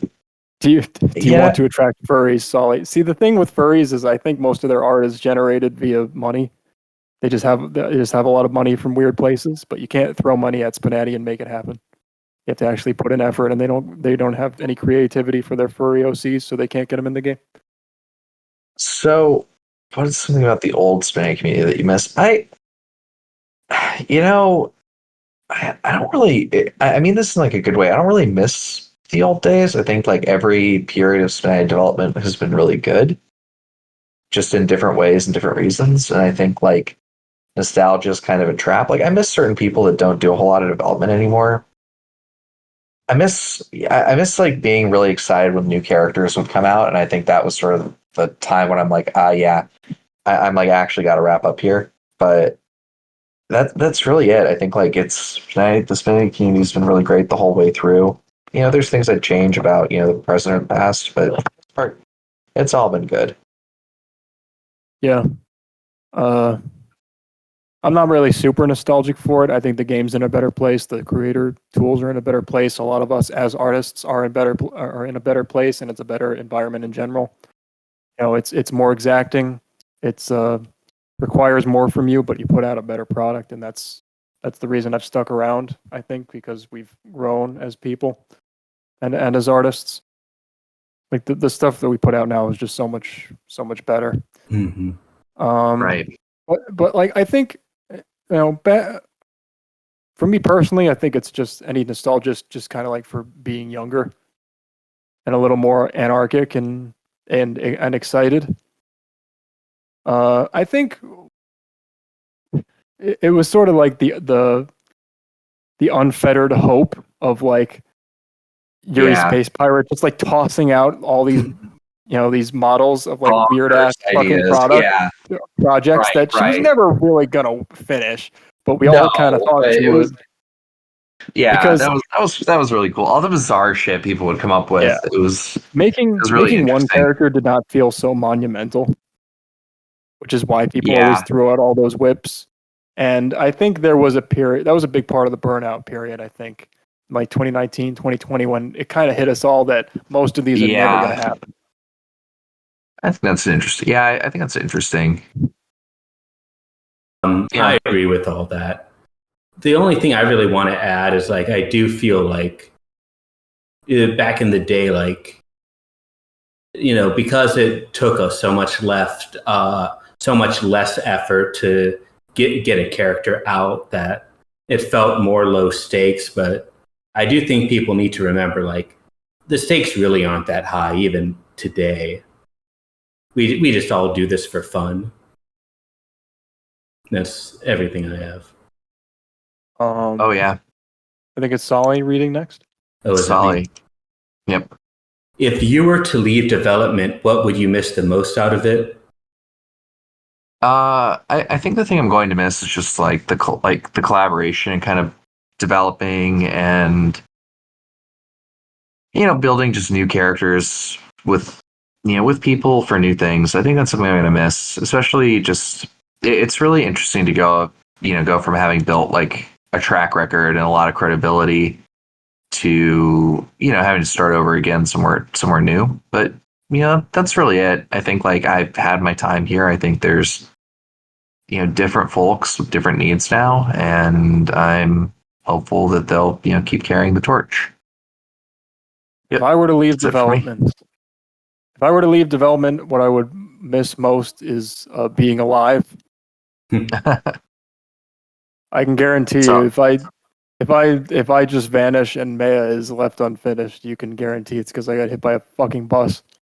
You hate to see it. I'm not bouncing out of here until I am just fully fucking satisfied in every regard. So you can hold your fucking funeral for me if I'm gone for more than a week. Sisyphus at his labors. After that, probably just this is a really nice space of like there's enough diversity of interests and there's enough people here that you can talk about a variety of like different media and things, and it's fun to sort of bounce ideas off each other. Yeah, for me, I definitely miss like the creative aspects of things, because it's very satisfying to make something and being able to look back and think, like, hey, I actually did a good job with that model, or hey, this is a good line. So it's real nice to look back on that. And Spinati is one of the things where you can look back on the stuff you've made and appreciate it. Okay. As you depart, what advice would you give any developer, old or new, as they continue work on the game? I think we've covered a lot of this, but the biggest thing I think is just, communicate with your fellow devs, reach out. Don't like expect people to target your stuff if you're not targeting them back. Yeah, agreed. Anything else you guys want to add? Give advice to the developer. Again, I wrote a whole document full of my own advice. Solly, do you have anything? Yeah. And mostly just the stuff that I already said Covered on a lot of the this. cast. Yeah, don't get too caught up over like the minutiae of feedback. Stakes are pretty low here, even then. All that good stuff. I can give something to. Okay, something for new and old. For new, really think really fucking hard about all the choices you make early on, especially like layers and layer structure, and like some of the basic premises you write their dialogue under, because the further you go, the more married to it you get, and it just gets harder and harder to change course. That being said, for older devs, if you really need to change something and you want it changed and it'll fuck up a bunch of legacy content, I mean, sometimes you have to make a bit of a compromise for it, but in large part, just fucking do it, man. Like, this game keeps, the wheels keep spinning. New characters keep coming in, and there'll be no record of them interacting with the old stuff. And I think the new stuff will eventually rise to the top if you can make enough changes. So don't let that hold you back from having your characters live their best lives. I think that's great advice. Yeah. For all the hosts, which I'm just going to take over some of this. Go ahead. For all the hosts, which of your characters was your favorite to make and why? To get more specific, which character had your favorite development process of all time, and which one was your favorite as a finished product? I think Natsuki has definitely been like a delight to make, from like original inception through, working on her with, all of Hex's model reworks, the original lines with Underscore, kind of continuing to get feedback and develop and improve her. Some really fun. The Sucrose was just like super easy from start to finish. Like, HK and I communicated really well, created a great model, a lot of cute stuff went in that. And big thanks to Alias for, building a dual forfeit with Sucrose and CAG. That was really nice. Marinette and Adrian, also great. Leon, banged out the backbone really quickly. And that's what I got. I think just Natsuki and Sucrose, just best. Just phenomenally good. Spin down. I love Maya, and she's my favorite to work on because when I'm working on her, I'm working on Maya. Don't get me wrong, I like working on other characters, but sometimes when I work on them a little too long, it's like, God, I really wish I was putting this into Maya instead. I wish I was putting a couple other things into Maya. Yeah, I mean, solid. Because she's like the first one I always try new things on. Again, I'd like to try some new things with her. It means she has my favorite development process too, because it's the process of me learning. And that tends to make the other characters relatively easy when I apply it to them. Like, making Maya's new epilogue is going to be really hard. It's going to take a lot of assets and a lot of like animation practice. It's going to be difficult. But once I do all that shit, now you got all the assets and all the the framework for how to do a specific scene, and making all the other ones is going to be a lot easier. That's the nice thing about copy paste. My greatest ally. I like Miko. She's always the most fun for me to write. Really? Even with your favorite waifu in the game now? Yeah. Like, I like Reimu, but she's like, the voice doesn't come nearly as naturally to me as Miko's does. With Miko, it's just like basically no effort to get into her voice. So whenever I need to like warm up with some lines, I always start with Miko, because I know I'm not going to need to get into character with her. I am the character. It's kind of surprising. Like, I know you kind of LARP as Miko, but she's just her lines seem very high effort. It's just I think characters like that you can kind of blend in. Like, I think it becomes easy if you're doing it a lot. Yeah. It's just a lot of what I already think, just with some thesaurus words thrown in. I still think it's hard to come up with what Maya would say sometimes. She's definitely the hardest to write. Okay. This is a question for me and Nmasp. Are you still interested in more community projects like this in the future? Yeah, I'm contributing some other community projects, not hentai related, right now, actually. If you want to know more, just DM me. Nmasp, what is one thing you'll miss as you leave this community group? I think the goofy nature and the crossover, and just how generally nice, very much most people are, and how creative everyone is. And then group question, who was your favorite character to play against? I think for you guys, who is? For me, it's a was. Rouge. I was gonna say, why have they died? You've all died. Oh my womble. You're already dead. Rouge is just fantastic all the time. Obviously, I really like her interactions with Leon. Hilda's fantastic. Love the dirty talk and just generally a blast. And like Clockwork's a phenomenal dev and doesn't get kind of the notes that he deserves. Twilight Sparkle has always been really fun. Nadia or Misfortune. The body horror stuff is more cute than hot, but I really enjoy her and she's just such a derp. Caitlin, new Caitlin is very, very cute, and Noir is just generally just phenomenal. So those are my top 6. But there's not like you'd have to really dig to get a bad character, honestly. Those are my tops though. Favorite characters? I mean, there are some characters I like a lot of characters for a lot of different reasons. There are characters like Durandot and Galatea and maybe like Petra or something where I think like the most fun that I have is like seeing what they're gonna say next. And or like Saki, the zombie. Like she's fun. And then there are characters like Nami and Robin or like Horse Cat stuff. Where the fun is more like the art, seeing what they're gonna do next. And I just like how characters are able to impress me in different ways. And then I latch onto them like a parasite, sucking their popularity with targets. Like a barnacle on the whale. Progress. Yeah, I've always you don't have any star power, just make some. Yeah. No, I've always liked Monica. She was one of the ones that I played with most when I first joined. Adrian's really good. So is Maya.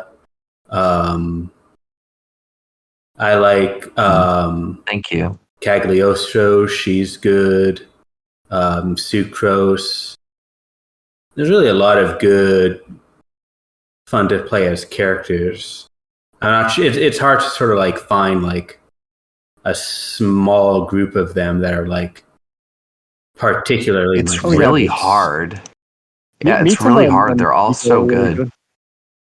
Nagatoro, fuck. There's too many good characters now. Yeah, it used to be like a dozen, right? It's like, oh yeah, this is my good. favorite, easy, but you gotta reach for it now. Yeah, there's like for everyone I name, there's like 6 more. They're like, fuck, I should have said that. Shit, yeah. All right, next question. If the 3 of you got in a fight, who would win? Me, obviously.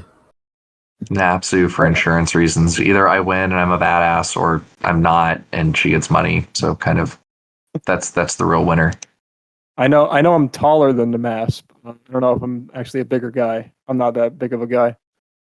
Although I have been exercising more. Good. I don't know how big of a guy Solitaire is. He seems like the speak softly, carry a big editor stick kind of guy. Carry a ginormous cock. Fight smart, not hard. Cool. You're smart, not hard. What was the initial draw? Anyway, I would win because people keep describing me like John Wick. Sheer commitment, focus, and fucking will. Makes sense. What was the initial draw of dev work? Like, what about developing for the game appealed to you enough to want to do it and make multiple quality characters? Well, thank you for the quality characters. I really just wanted to work on like conversational skills, like in terms of character writing, and I wanted to pick a medium that was like absolutely not going to be like super judgy and pretentious. Like I just like got sick of that shit in the previous place I was like doing creative works in. So the fact that people were just like generally so positive and receptive and just like, hey, this is great and things like that. It's just nice to be able to like put stuff out there and have people be, so praising of it. It really honors me and I'm very grateful for that. Yes. Oh, it's so for me, I've told this story before, but basic idea is I found this game on like a thread on 4chan, the adult cartoons ACO board. And I was probably just looking for Raven's butthole or something. I found this, and what stood out to me was 2 things. First one was it was the old Kyoko. I told this story, but like her taking her gloves off and having that moment, even though it was like really clunkily done back then for 2017. It was like summer 2017. It was just like actually real. It's like, oh my god, was that a character moment in a fucking porn game? And it's like not made fun of. She's just like actually sad. It's like, wow. So I felt that. And then a couple months later, there was another. It was Vidal's dev because I like Dragon Ball. I like Vidal's butthole as well. She's like, he was talking specifically about how like Vidal is my waifu and I want to get her right. And I don't want some guy to just fuck her up. And there were like people complaining about the rubies and like the rubies writing and how like they got it wrong. I was like, wow, is this people talking about actual character accuracy in a fucking porn game? And like anyone can contribute to this? And this guy, he just wants to make his waifu because he doesn't want anyone else to get her wrong. And I still think Vidal's pretty good for the time. Like for how old I old agree. she is, I agree with that. Yeah. And like, yeah, so a couple months later, I was on like winter break. I was like, I was bored, and I was like, I could probably do that. If they can do it, why can't I make a character for this game? And then I thought for 0.1 milliseconds, it's like, okay, I'm gonna make Maya, and the rest is history. And here you are. In case you're curious, I would also like to see Maya's butthole. I thought It's very intimate. Yeah, I've got like a similar origin story. I had at the time sort of recently burnt out of another creative group that I had spent like years and years in, but it had fallen apart just because of poor community stewardship throughout the years. So I was, I guess, feeling lethargic because I wasn't doing any sort of creative hobby work. But I'm not the kind of guy who can just play video games all day. I need to actually be doing something like creative. So then I happened upon a post about Monica in the RDDLC subreddit, and like I was blown away by like how good she was, just like so well written. Her art, like back then, like maybe now it doesn't look as good her original model, but back then I thought she looked very source accurate. She had pubes, which not enough DDLC hentai just had. So it was like, wow, this is perfect. So I'm going to check this out. And I don't really remember the details, but I guess at some point I checked out the dev scene and decided to make my own character. And also, full disclosure, I didn't actually join the Discord until I was like 90% done with Miko. I just didn't realize it was actually that important. So yeah, don't be like me, kids. Back when I found this game, I had never used Discord before. I was just on the subreddit. I thought that was in 2017. That's where most of the discussion was. That's what I knew. So I posted Maya there, and like it was like 2 days after she was submitted, Arndris linked me to the Discord. I barely even knew what Discord was. I did the whole thing in complete secret. I mean, even back then, there was some documentation. There was like character editor, like HTMLs you could read. So, I mean, you can figure it out on your own. Yeah, there's a bunch of Reddit posts that I sort of ripped off to make my documentation that Nmasp and Underscore and maybe Arndris and a few other people had put together, but they're just sort of separate Reddit posts that were strewn around the Reddit and pretty out of date. I'm glad those docs exist, by the way. Yeah, I am too. Next question is one we've pretty much done already. Do you have any advice for new first time that's up and coming devs? Make sure yeah. you can make sure they sit down for the forfeit, so I can see the goods. Good work. Yeah, good work takes time and effort. Stick with it. All right. Did you hear? Let us see the vagine. Did you ever hear the tragedy of Darth Plagueis the Wise? It's not a story the Jedi would tell you. Darth Nmasp the Wise. You can churn out fuckloads of targeted lines if you just sit down and drink a bunch of beer and caffeine. Much like in the same way as Red Letter Media described it, that scene is Palpatine alluding to how he and Darth Plagueis just shot their cum out all over the galaxy to impregnate a woman on Tatooine.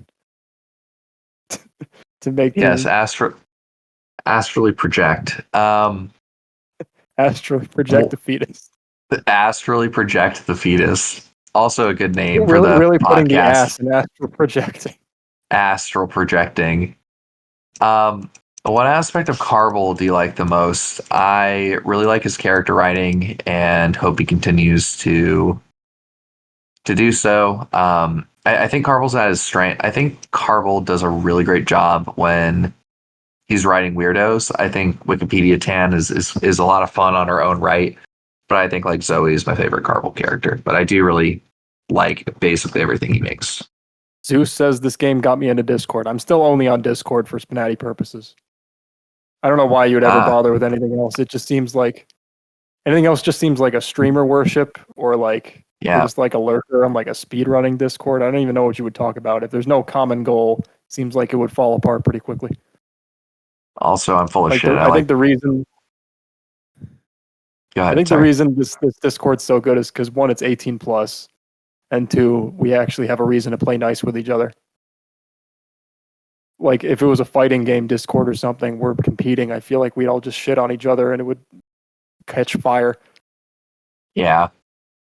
I'm actually wrong. Polly is my favorite Carvel character. Yeah, Carvel. I think one of the things I really like about Carvel is that he has like he has like a life experience that is kind of different from most people here. Like Nmasp is married, but like Carvel has a kid and he's from like South America. And it's like so like he still got it. He has responsibilities. He needs to like he can't always be there. He can't always like finish a project, but he always has like good mature takes.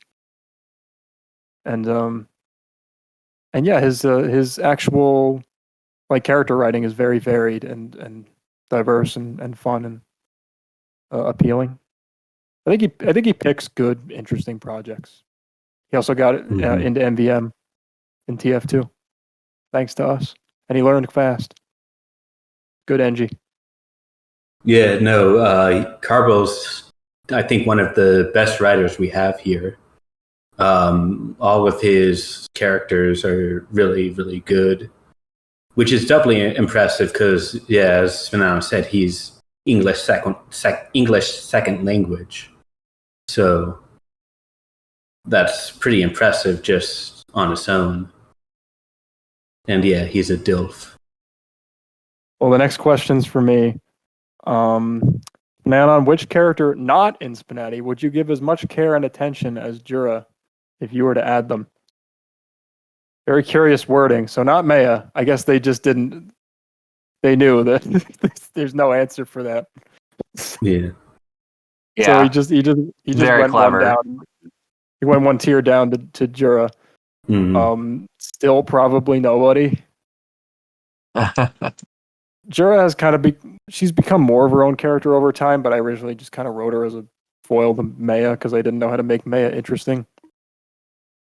I just like having her, represent a franchise that people probably wouldn't know all that well, and that kind of motivates me to do a good job with her. So other characters that don't need my help as much probably don't. That's kind of why I don't take on new projects. Is because I just like it doesn't need me to build up any kind of representation or portrayal. Like I feel like I've actually had I played some small part in like maybe a slight uptick in like Vandred images or discussions or occasional posts you see online. I have to feel like I'm responsible for that in some way at least. And like any other character, it's like if I wanted to make another character, I would just do it, but nothing has really struck me in the same way. Vandred feels like small enough that I can learn everything about it, but there's also always new stuff to learn. Feels like it's small enough that I can have some kind of ownership over it or feel like I do.